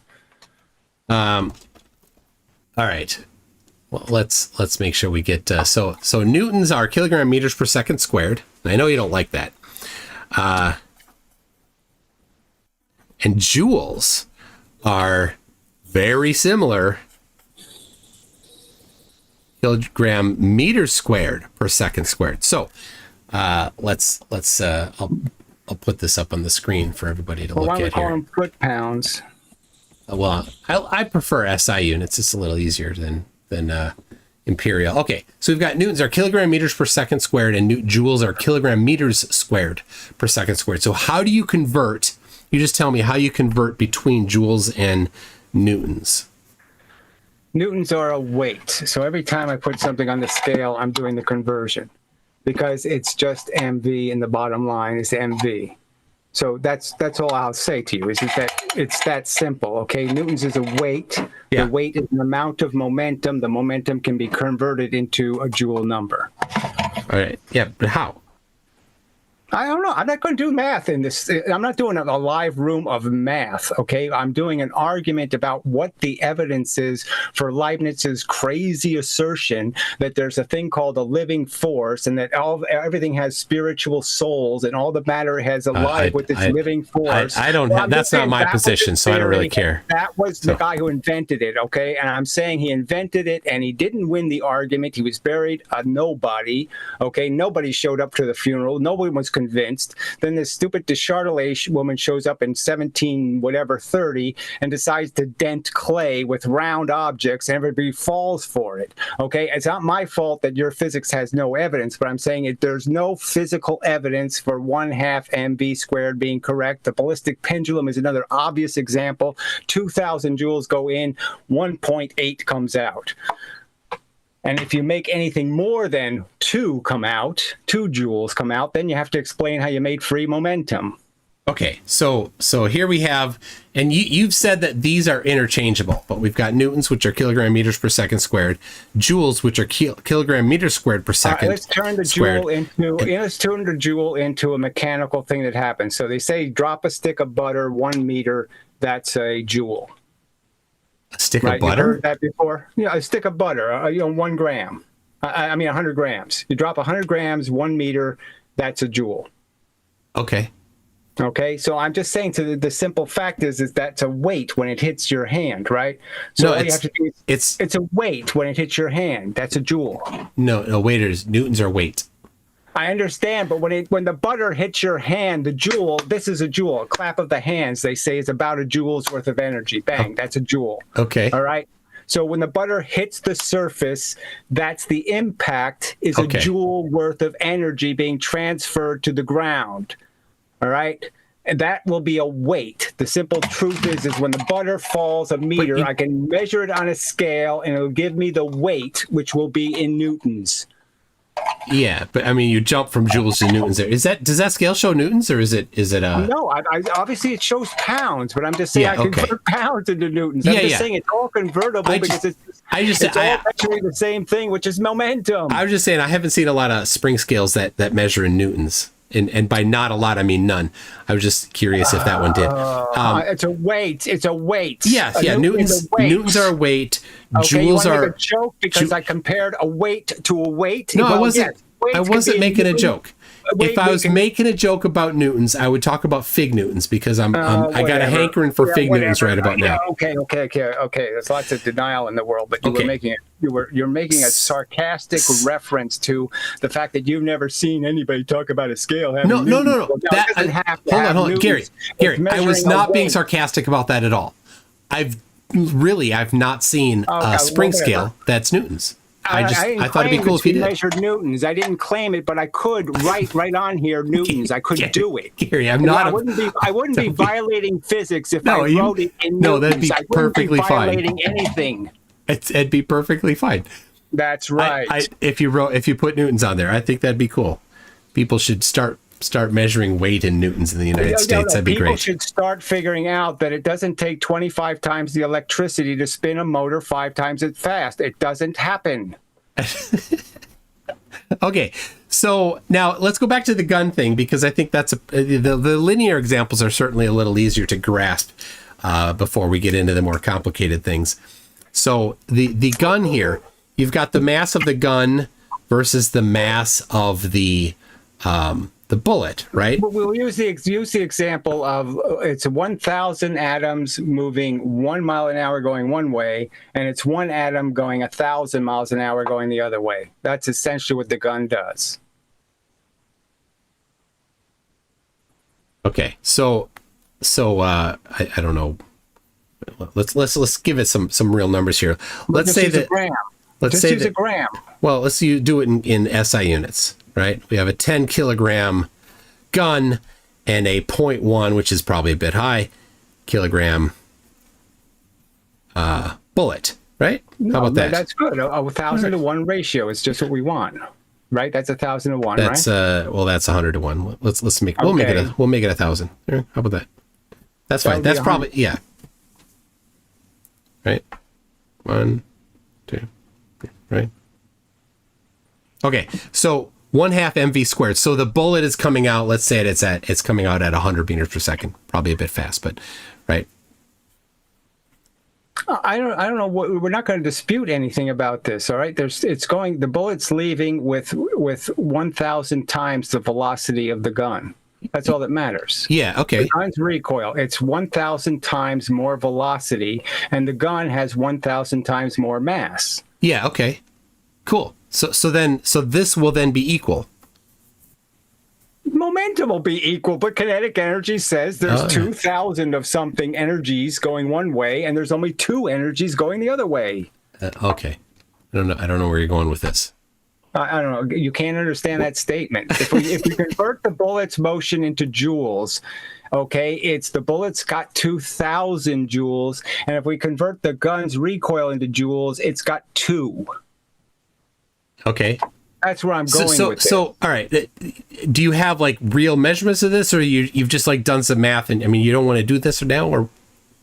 No, I'm saying, what do you mean by real measurements? This is. I thought this would be like a common fact. I mean, Professor Lewin's done the experiment, all the calculations on the board. It's not a big surprise. We know the bullet has 2,000 joules. We know the gun recoil is only 2. Okay. By kinetic energy. They have exactly the same momentum, but kinetic energy-wise, it's completely different. And so obviously Newton's third law wasn't written to describe kinetic energy. It was obviously written to describe momentum.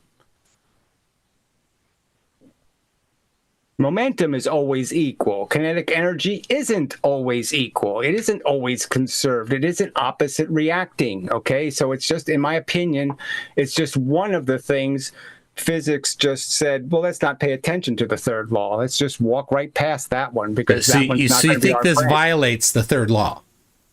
I think it's obviously no point in writing the third law if you can send 2,000 one way and 2 the other way. That's obviously not an equal and opposite reaction. But what is the third law about? What is the units of the third law? It doesn't matter what the units are. The third law is about just equal and opposite reactions. And Newton is basically just saying that if you have an explosion, right, it goes both ways equally. Okay, it can only push. It pushes the same amount both ways. The nuclear bomb goes off. It doesn't matter what it is, whatever thing, a spring, whatever I'm exploding, I'm going to get an equal amount of momentum going both ways. But Newton's third law is not talking about momentum. Of course it is. Of course it is. Well, without a momentum, it doesn't work. There's no third law without the momentum. It's the only thing that is equal about the gun is the momentum. It's talking about force.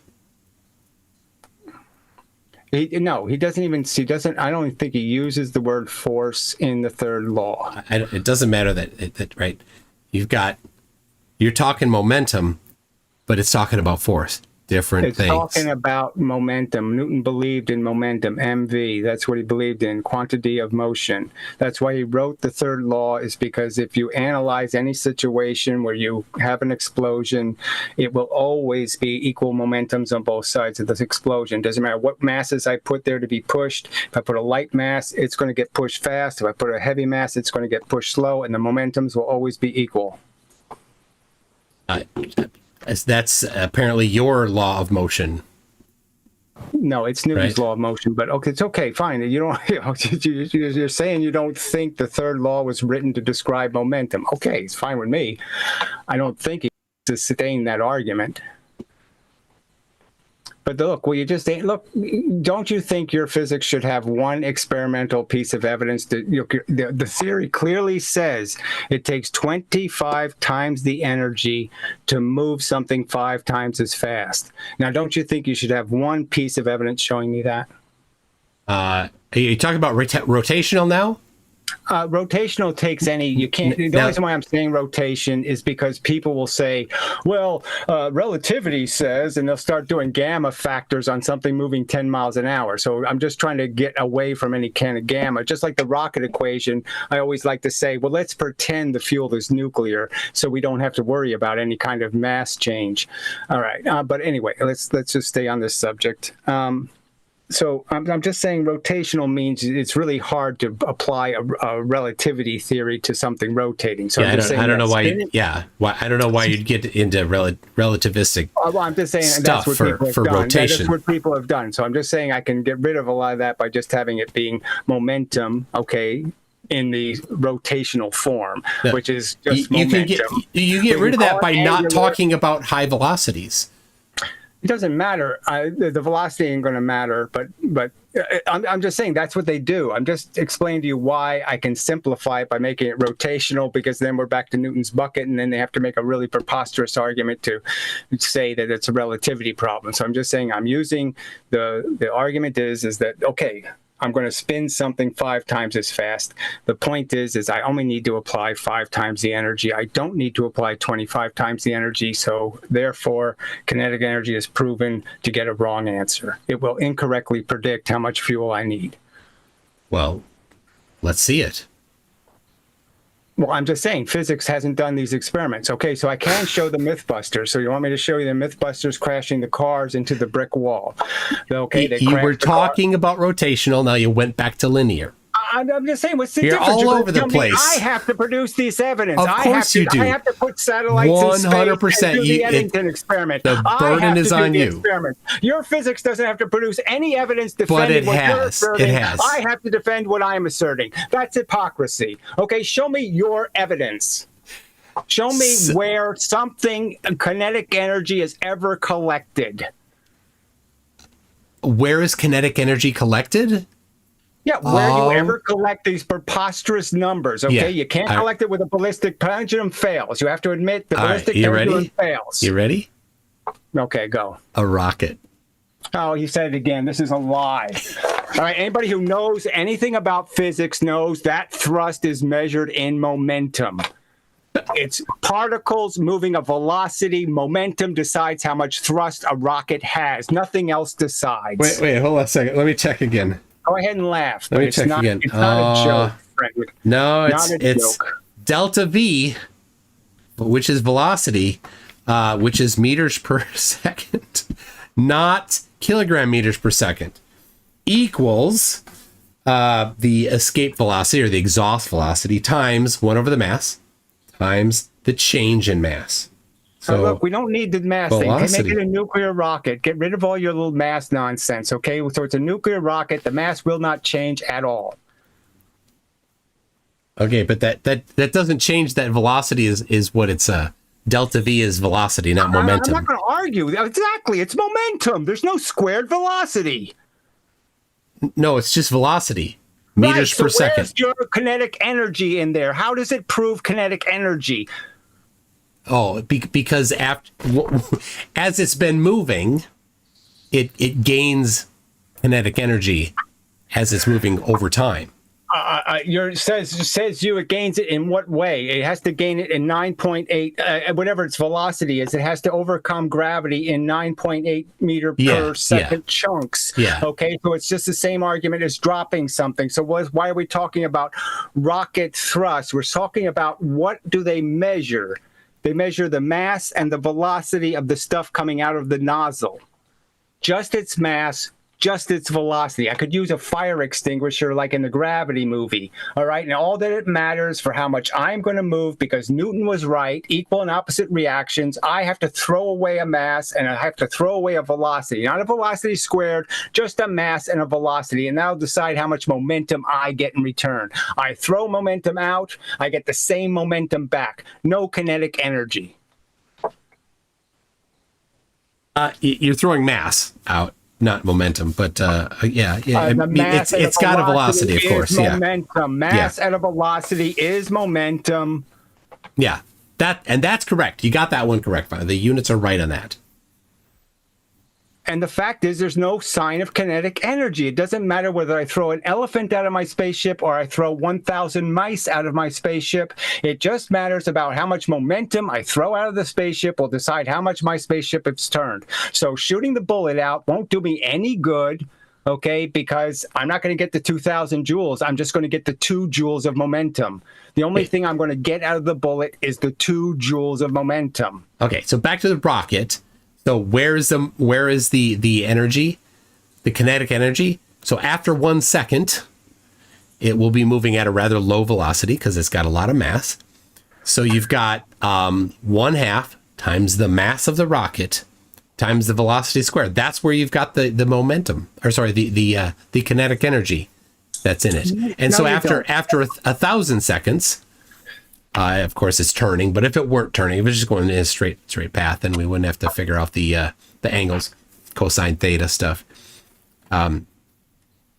Then it's going to have more because the velocity will be higher. The octane of the fuel increases the faster you go. So it gets too ridiculous to even talk about. But fine, What? if that's what you want to stand on, The that's octane? fine. I'm asserting clearly to anybody listening who, cares about, mechanical things, understands, in my opinion, that it's an absolute fact that if I am in space and I'm going to try to navigate somewhere, all that's going to matter is the momentum of what I'm using as a thrust material, and the same is true for liftoff. There isn't any kinetic energy involved in my momentum into space.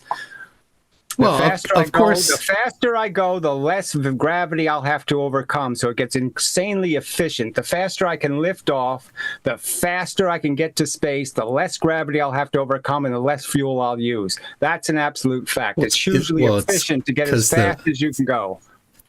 Because the mass is reduced too. No, the mass I just said, how many times in this conversation have I said, let's just use a nuclear rocket? No, I'm not going to use a nuclear rocket because real rockets have mass and mass changes. That's the real rockets point. have fuel, and the fuel is being carried by the thrust, and so you're reducing the weight of the object, and you're just complexifying a situation that shouldn't be made unnecessarily complicated. But go ahead, do that. Make it unnecessarily complicated. It's reality. No, it's unnecessarily complicated. We know that the reality is going to be that someday we will have fuels that will weigh 5 ounces, not 5 tons. But how is that going to accelerate the particles out the back? The same way a nuclear bomb accelerates a ton of stuff. By converting by megatons of stuff. By I'm just saying accelerating mass, it reduces mass. Cooperate with me on this simple argument. It loses mass. Let's just not worry about the changing mass part. Why use an example where the mass is changing when you can use an example where the mass doesn't change? But your example the example you contrived. Well, hold on. But the example you contrived also has a changing mass. Nothing. There's no changing mass. Okay, if we're talking about a relevant changing mass. If I use a nuclear fuel, we're talking about grams. It's not going to make any difference in the equation. Okay, so you want to just drop the delta M? Yes, drop the changing mass. But you still have 1/m. And there's no problem with 1/m. I'm saying it's momentum, okay? It's not until you square velocity that I have a disagreement. So as soon as you square the velocity, then we have a disagreement. But as long as you leave velocity and mass alone, then there's no problem. Okay, so then what do you think is the correct way to calculate, to determine energy, kinetic energy? The same way you calculate it for momentum. Momentum's always right. Momentum never gets a wrong answer. In the history of mankind, momentum will never do you wrong. It'll never violate you. It'll never rape mass your daughter. times velocity. Right. It always is correct. It's the definition of energy. But that's not the definition of energy. That's the definition of momentum. The definition of energy is... I'm saying momentum different. is energy. Newton thought so. Galileo thought so. Descartes thought so. I think so. Okay. None of that really matters. Whether or not they thought those things, I don't know. I'm saying nobody has shown me different. You haven't shown me your theory has any validity at all. I've not been shown any example of 25 times the fuel to spin something 5 times as fast. You haven't shown me why levers lie. okay, because they have to be lying, all right? Well, Because you've they claimed don't- these things, but you haven't really shown it. I have shown. I did it on my own porch. Okay, I mean, I put the 1 pound, 4 units Yeah. of distance. They're moving the velocity through space. It's an actual angular momentum that they have. Yeah. Okay, it's not a lie. I have the same amount of energy on both sides. One side's 1 mass moving 4 velocity. The other side is a 4 mass moving 1 velocity. Clearly, that's not consistent with MGH. I mean, you didn't really show it, but okay. I think we've worked through this one pretty well. Exhausted this topic for between you and me. Do Yeah, you we'll mind see if I- some questions Yeah, from the I'll- audience? I'll hang around, sure. Okay, so we'll Look, I'm interested. Just let me make one little speech to your audience. Look, I'm Okay. interested in arguing this. So anybody who wants to debate it live and wants to do this very thing of arguing through these details of what evidence actually exists, what experiments actually were done, whether they had any theoretical hope of having anything to do with the subject, all of those things I'm very interested in. And this is a fundamental part of physics. Physics is built out of this. Again, like I said, they measured the weight of the electron using kinetic energy theorem, not momentum. Okay. So here's what I'll do. I'll go through the questions that are for you from the audience that I have. Then there will be some that won't really be for you. They'll just be comments. What I'll do is I'll move those to. I'll read some of them, but I'll move some of them to the next stream as well. Then we'll end the stream, and then I'll bring on. I've got at least one person, Cody, that wants to talk to you, and if a couple others really want to talk, we'll do some shorter one-on-one conversations, as long as you're amicable to that. So, Like I said, I want to talk about all of these subjects because I think it's real physics should be about the evidence. yeah, okay. Well, let me a couple things here. This isn't a question. Icy Spin says, please tell your guest isn't a valid rebut. Also, Icy Spin says, I'm here for the Miller wedding. Oops, cry myself. The Miller wedding. Icy Spin again says, I'll see your yaha and raise you 1,000 na-ahs. So you got a theme there. Okay, here's one. So back to the lensing. Oh no, wait. All right, this one's. Are you ready for this? Cretan Bull says, I think what he's saying is that lensing either bends light 2 acid tabs to the right or 3 mushroom caps to the left. So, all right. CB McCullers says CMB is known. Photons are affected by electrons. Anything to that? Photons communicate with electrons, all of the force pressure. I have a video on my website I just did the other day called The Simulation. It shows you how there's an interaction between the force and electrons. So yes, of course, photons create electricity. Not difficult to figure out that that's the movement of electrons. Photons are the movement of electrons? Photons cause electrons to move. Yes, electricity. Oh, okay.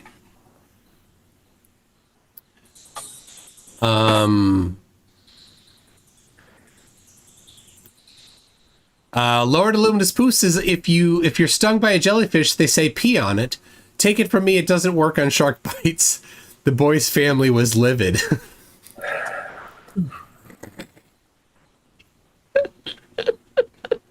Oh my gosh. Lord Illuminous Pooh says, apparently once they're dead, not much you can do. Wow. Aaron Reese says, you could make sure the shark doesn't go away hungry. They're joking with each other here. Okay, Lucas says, inertia is a property of matter. Inertia is a silly word. I mean, obviously, things that are heavier take more energy to move. I mean, it happens in gravity. The hammer hits the ground with a ton of force. The feather hits the ground at the same time, but with no force at all. So, yes, obviously, the hammer collected more gravity. It takes more force to move heavier things, but there's no such thing as inertia. There's no resistance to motion. It's like saying that if I give away $10, somebody's going to resist taking my $10. Not going to resist any. I'll be $10 poorer, they'll be $10 richer. There's no inertia in the way. It's just an exchange. I have to give somebody money for them to have money. I just want to collect some gravity units. Lord Illuminous Poos is using the mass of the... Okay. Don't take him seriously. Says, using the mass of the ass of the angle, the dangle, can you calculate the measure of the pleasure? 50 points. It's 13-year-olds. Exactly. That's what I'm saying. Somebody's a 13-year-old. Just in case you're wondering. That's why they're all like that. DJ Nug says, Tune, I spent $28 on Wi-Fi just to watch your live stream on my flight to Germany. Money well spent. There it is. Okay. PhD Tony says that Galileo showed that displacement of bodies rolling down ramps is proportional to the square of time. Yeah, that's exactly what I'm pointing out, that time controls it, and time is controlling the distance. So I'm not disputing the fact that there's a squared relationship between how much distance there is, because you get your 4.9 in distance in the first second. You have 9.8 meters of velocity. So with the 9.8 meters of velocity, you move 2 more units of distance for free, because you're going 9.8. So you don't need any more force. If gravity stopped right there after the first 4.9, you would still be increasing the distance that you're traveling per second because you've acquired the velocity. And all you add is that extra 4.9 and 9.8. And so no problem. Okay. But there's no such thing as squared magnitude of the energy. Velocity determines how much energy you have. MV determines.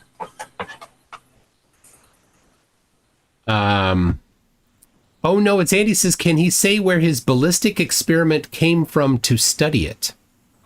Numerous. There's numerous ballistic pendulums. So I watched Professor Lewin's experiment about 6 or 7 times. So that's one example. And clearly he points out on the board, well, we lost 99.94%.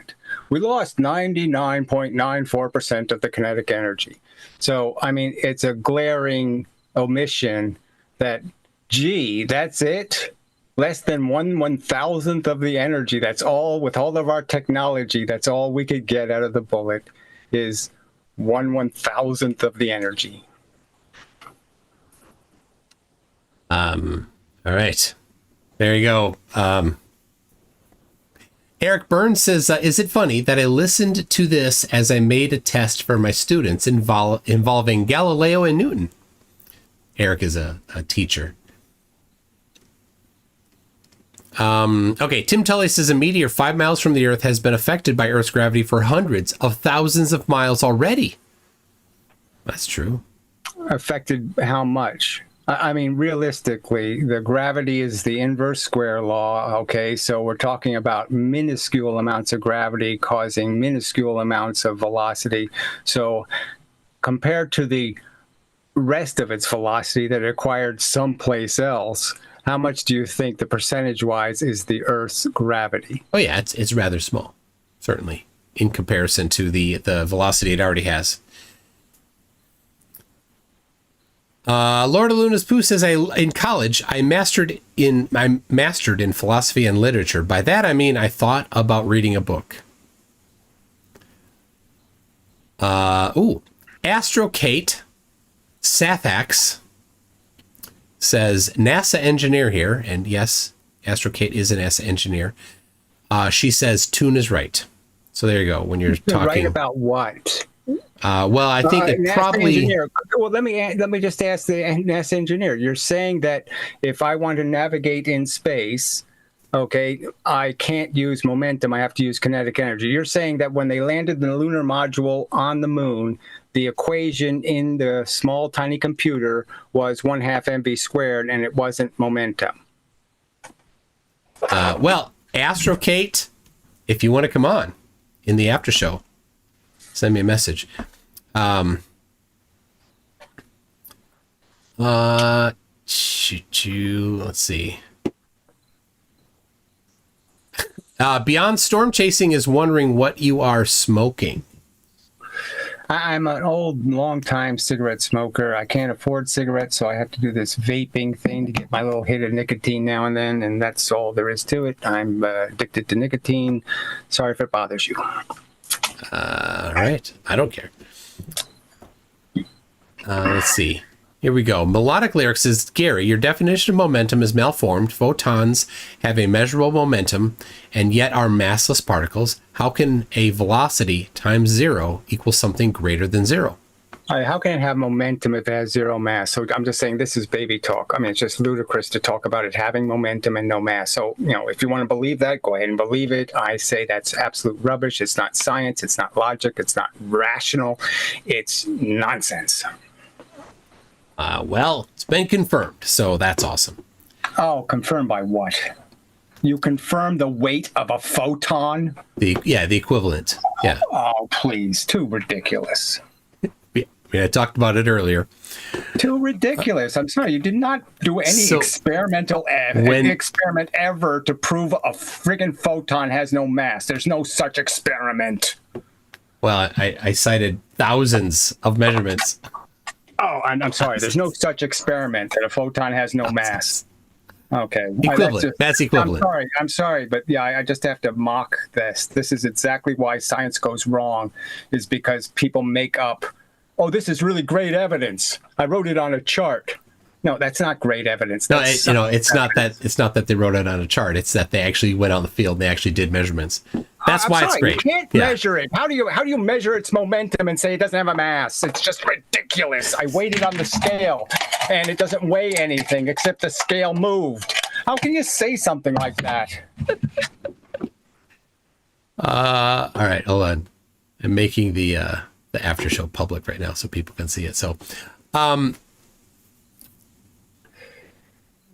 right, let me see here. Geistview says, how is the penetration power of a kinetic energy penetrator M829 calculated without the kinetic energy theorem? Gibberish. I'm not responsible for whatever that was. I don't know what that is. You don't know Show me it's taking 25 times the fuel to spin a motor 5 times as fast, and all of this is over. The entire conversation is over. I lose. I quit. I will never make another video. Show me a glimmer of that being true. Yeah, I already did. But all right, so the M829 is... Come on, you already did. That's a lie. You didn't show me it 25 times the fuel. Come on. It's well, I mean... I went through a different one, but I'm sorry, you did not show any. So, anyways, for reference, the M829 is an American armor-piercing, fin-stabilized, discarding Sabo kinetic energy penetrator tank round. Right, they call lots of things kinetic, and they're not. They call the positron emission therapy thing. They say it's shooting positrons. It doesn't shoot any positrons. It doesn't? No. What? It creates them in your body. What? Why not? Look it up. I have a bucket of positrons that I was bringing to the hospital next week to sell them. Another joke. All right, so you don't know how it's measured or calculated without using kinetic energy theorem? Okay. I said, look, you say right in, again, experiment, evidence. This is not evidence. Here's one. Yadawatt says, is momentum energy? If so, explain heat capacity. It's exactly it. It's movement of atoms. Just calculate the mass of the atoms and the motion. How much velocity are they moving? It's exactly the same thing. Heat is momentum. It's just momentum in all kinds of different directions. I don't think so. Heat isn't measured in kilogram meters per second. I'm just saying it doesn't. If you're going to tell me that the capacity, the wattage or the joules of the heat isn't going to be completely correlate to the momentum that caused it or the force that caused it, of course it's exactly the same. I can take a big elephant and I can put him on the earth, and if I measure underneath his ass, I'll find out that he's applying a certain amount of pressure, causing a certain amount of heat. Okay, you added, you threw in watts here. Watts and joules are the same thing. Yeah, so far we've got that Newtons, joules, momentum, and watts are all the same thing. But watts are kilogram meters squared per second cubed, which would be joules per second. It doesn't matter. That's It's what one watts are. watt equals 1 joule. You can use them interchangeably. But you can't. Yeah, you can. You're dimensional. Maybe dimensional analysis. I just went over this with my daughter yesterday. She's starting physics. I'm like, dimensional analysis is a nice, easy way to kind of get to do some checking and some sanity checks on this. So just here's our dimensional analysis. Newtons are kilogram meters per second. Joules are kilogram meters squared per second squared. Momentum is kilogram meters per second. And watts are kilogram meters squared per second cubed. Or it's joules per second. Right? Okay. Okay, there we go. If your argument is that 1 watt doesn't equal 1 joule, then fine, go ahead and make the argument. But I don't think that's true at all. Yeah. So fine, we fundamentally disagree. Okay, we certainly do. So, Beyond Storm Chases says, Gary, I quit last year. It was the hardest thing I've ever done. I totally understand. Cheers. There you go.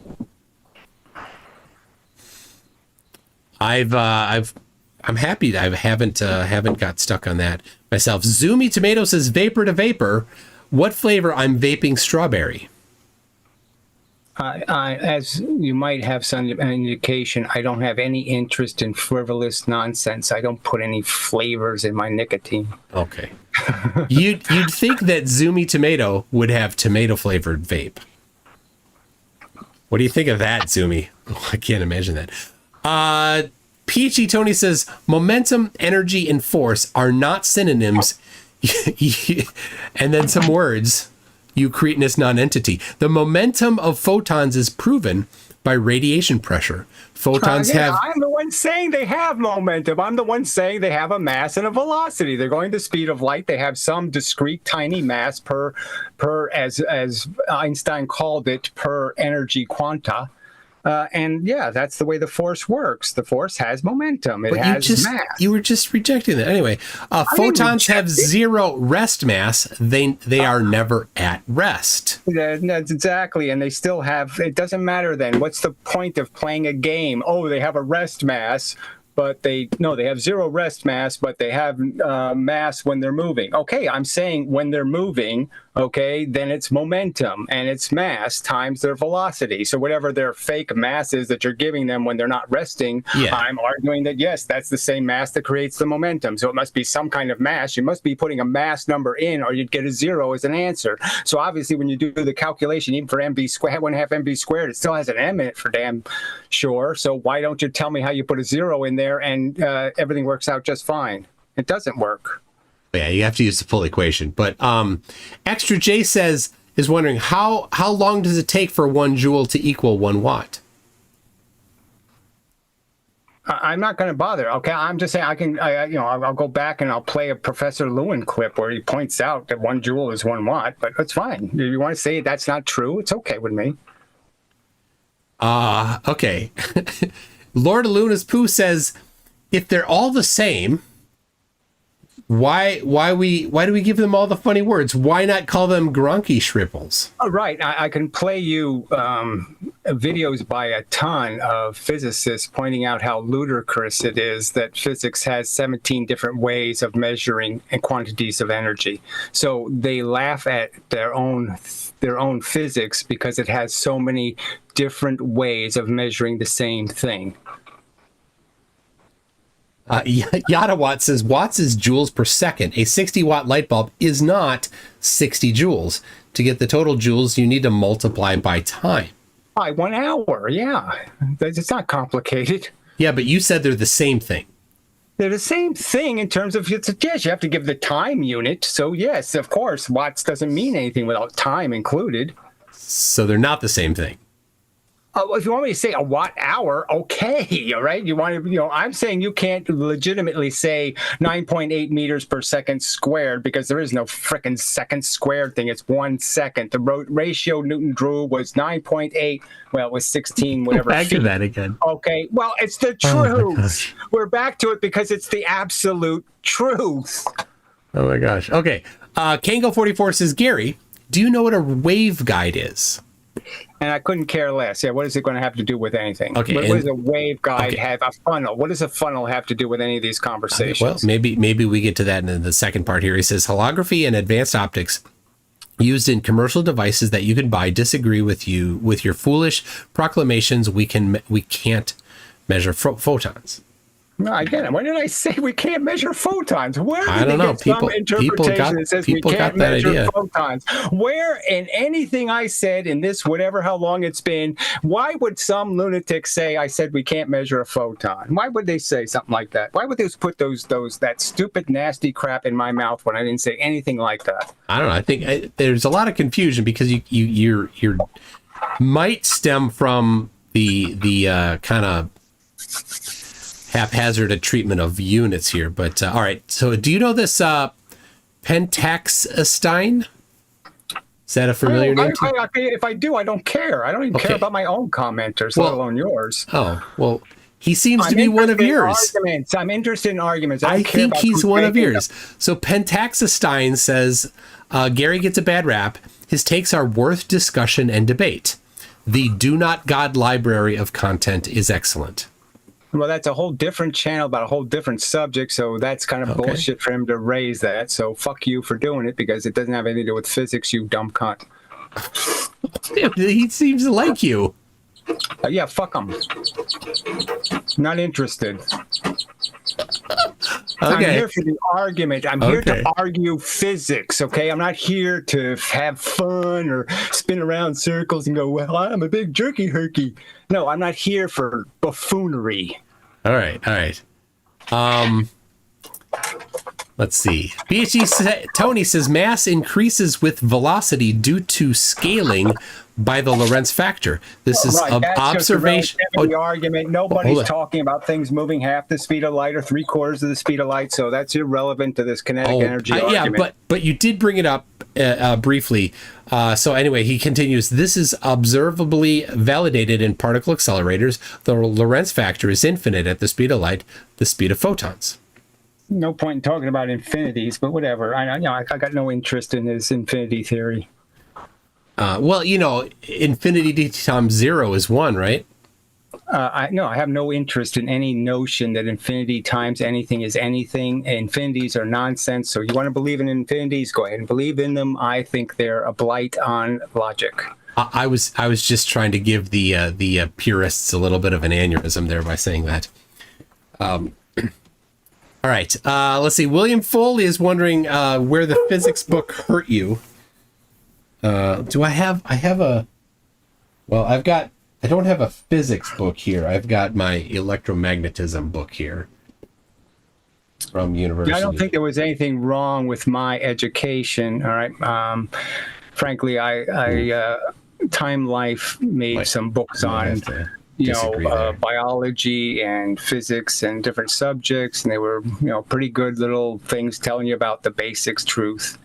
And then I worked as in a machine shop, and when LEDs first came out, and I was playing around with those, playing around with the first laser diodes, and all of that technology. Frankly, back when I was young, nobody talked about entanglement. Nobody talked about all this spooky crap. Okay, the physics was still pretty grounded in Newtonian physics.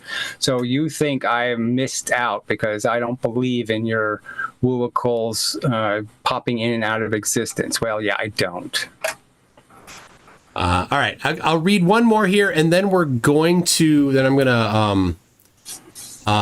if you want to go to the bathroom or whatever, and then I'll read a couple others and then shut this down and then move to the next one, if you want to do that. So down here, I mean, I'd rather actually be asked a serious question. Yeah. So then we'll get Cody, maybe Astro Kate. I've got an orange cat that's always angry. Look at, how you doing, kitty? Oh my gosh! Just let me hold you. He's not There. to me. There it is. There he is. He loves me. What do you think? You see Gary there, kitty? Hello. Hello. I've All right. buried about 50 cats in my life, so I'm about done with pets. Very good. They all die, and it's all very tragic and sad. Oh my gosh. Okay. Let's see. Where? Oh, I think there was now there's all right. Pentaxistine says, I'd like to issue a retraction. Gary and his takes are chocolate ice cream emoji. Wow. Whatever. There you go. Melodic lyrics. This will be the last one before the next stream for you. It says, Gary, do you know how Newton derived the laws of motion? Do you know how to do dimensional analysis? These are basic foundations to why an acceleration is meters per second squared. Change in the momentum. F equals the change in the momentum over time. That's how we derive 9.8 meters per second per 1 second. All right. So yeah, I do know. Change in momentum over time. Yeah, change in momentum over time. And so if the time is the net force, that is the total force, then the time is just crossed out because it's a 1 unit of total time. And you get the simple equation F equals the change in the momentum. Over time. I just pointed out how you don't need the time if you're after the net force. No, but I just want to be clear. You just said that Newton said that force is a change in momentum over time. So to be equals, it's a ratio. That's how we got 9.8 meters per 1 second. That's how we got the ratio. So if you want to know the rate, if you want to know the rate of the force, you leave the T there. If you want to just know what the net force is, you don't need the T. You still need the T. But anyway, the point is momentum is kilogram meters per second, and then per time, that's per second, you get kilogram meters per second squared, which is Newton's, which is force. 1 second. It's 1 second. You nailed it, Gary. That was it. Okay. Let's I'm going to, I got a few more to read here, but tell you what, do you want to go for a minute, whatever, and I'll assemble the Power Rangers for the next conversation. Yeah, it's fine. Whatever, okay. 5 minutes or whatever. Yeah. All right. So I'll mute myself to you, and then I'll I got a few things to talk with my audience, and then we'll get to the next one here. So, all right. Okay. Woo. Little crazy. All right, so don't do any more super chats right now. We got another live stream, but PhD Tony yesterday said all of physics is wrong, but computers, aircraft, satellites, mineral exploration, material science, optical fiber tech, laser interferometry, etc. all work. Or your guest is an idiot, which I find more plausible. Oh yeah, They never, it's always screwing up the math, and they never have anything. Oh, geez. Anyway, the cranks are different, right? Lord Illuminous Poo says, I'm rubber, you're glue. Your rebuttal gives away your maturity level and why you cannot comprehend these advanced ideas. DJ Nug says, his evidence is oddly similar to his hairdo. It's from the 80s? Danielle says, this is your brain on drugs. Don't do drugs. I have no idea. I had seen something a while ago that he had some sort of a history. I don't know what it is. I'm not gonna, not with drugs, with something else. But anyway, Alyssum says, I've been here for 2 minutes and I can already think of flare-ups that are more mentally stable than this lunatic. Wonder where his Nobel is hiding. Of course. If he's right, Nobel Prize. If he's wrong, he's just wrong. If he's right, all of physics is wrong, and he's right. That's amazing. Medicinal Mass Media says this guy has the family jewels. A play on words there. Ad hoc Warlock says, well, Gary convinced himself at least. Do you think if he actually knew stuff, he'd be less angry? Yeah, he got angry pretty quickly here. And I thought he might have a little sense of humor. None at all. Melodic Lyrics says, thank Titicaca, it's Tuesday. Hey, wait. It's Wednesday. Cretan Ball says, this isn't hard tune. It's bong. When the butter hits the hand, it doesn't matter how many mice throw out of my rocket. But the mouse and the elephant will both be going at the same rate when pushed by a spring. Oh, that was nuts. Aaron Reese says, the lever is moving perceptibly faster at the end of the drop than at the start. Never mind that. It's all magic. Kango44 says, in nuclear fission, mass does change. It's converted into energy. Energy equals mass times the speed of light squared. Yeah, his point was that the mass change is negligible. So you can drop the delta M, but you don't get to drop the 1 over M. So the delta M is small. Oh, okay. It's a small amount. Doesn't change anything. You still get there using the same laws of physics and the same kinetics as you do to get to the kinetic energy theorem. Not kinetics, the same kinematics. They start with the KI. Ad Hoc Warlock says, Gary sounds a lot like Dennis Hopper's character from Apocalypse Now. So I didn't want to read these to him because he's just going to get a little bothered by it. We will have a couple. I'm looking forward to the conversations coming up here. Hugh Jar says, this is why we watch this. This guy's obviously certifiable and clearly has no idea what he's talking about. Hilarious. Yes, but at least he's got some awesome hair. Right. We've got Melodic Lyrics as free education. In physics, heat is the spontaneous flow of energy due to a difference in temperatures. Heat is the flow of energy, and that is very confusing because that's not how we use heat in the common parlance. Hugh Jar says, Peachy, Tony must be having a heart attack. And Tony, if you want to talk to him, send me a message. Aaron Reese says, different ways of measuring the same thing because they're in different situations. What a novel idea. We should call it physics. Kango44 says, grab your gray Gary. Gary, you're here for physics. Maybe you should learn some first. He's got like a smattering. It's weird. And then there's a disconnect. Mr. Unite for the Chillwind said, Gary to tune, I cannot sanction your buffoonery. Then sanction it not.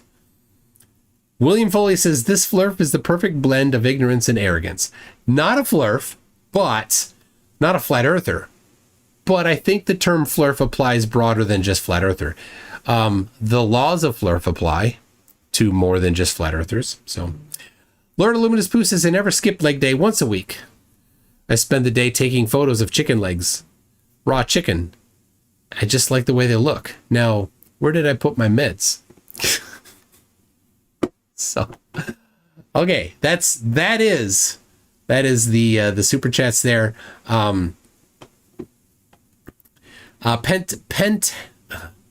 Pentaxestein says, that's why I mentioned his other channels. This is not a stupid man, but he believes he's being shunned equals anger. So, all right.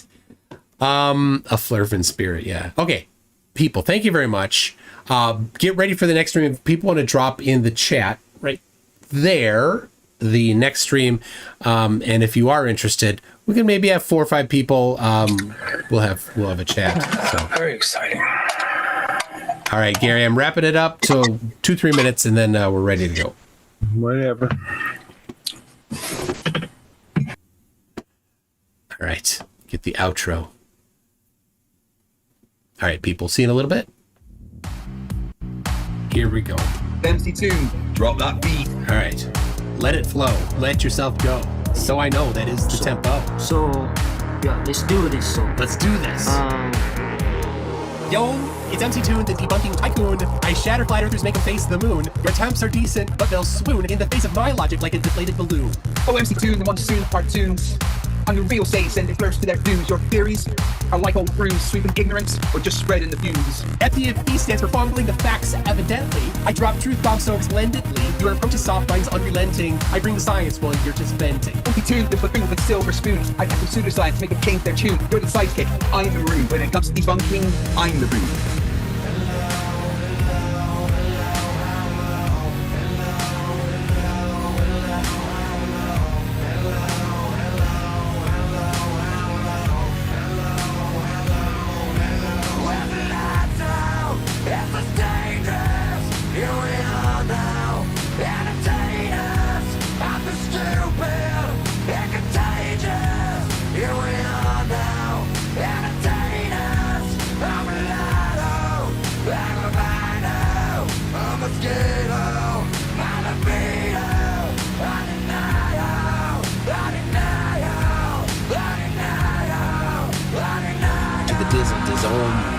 In the rizzle dizzle. But hey, FDFE, we share the creed to educate and debunk the plant the seed. Though in this rap, it's clear indeed I've got the upper hand in word and deed.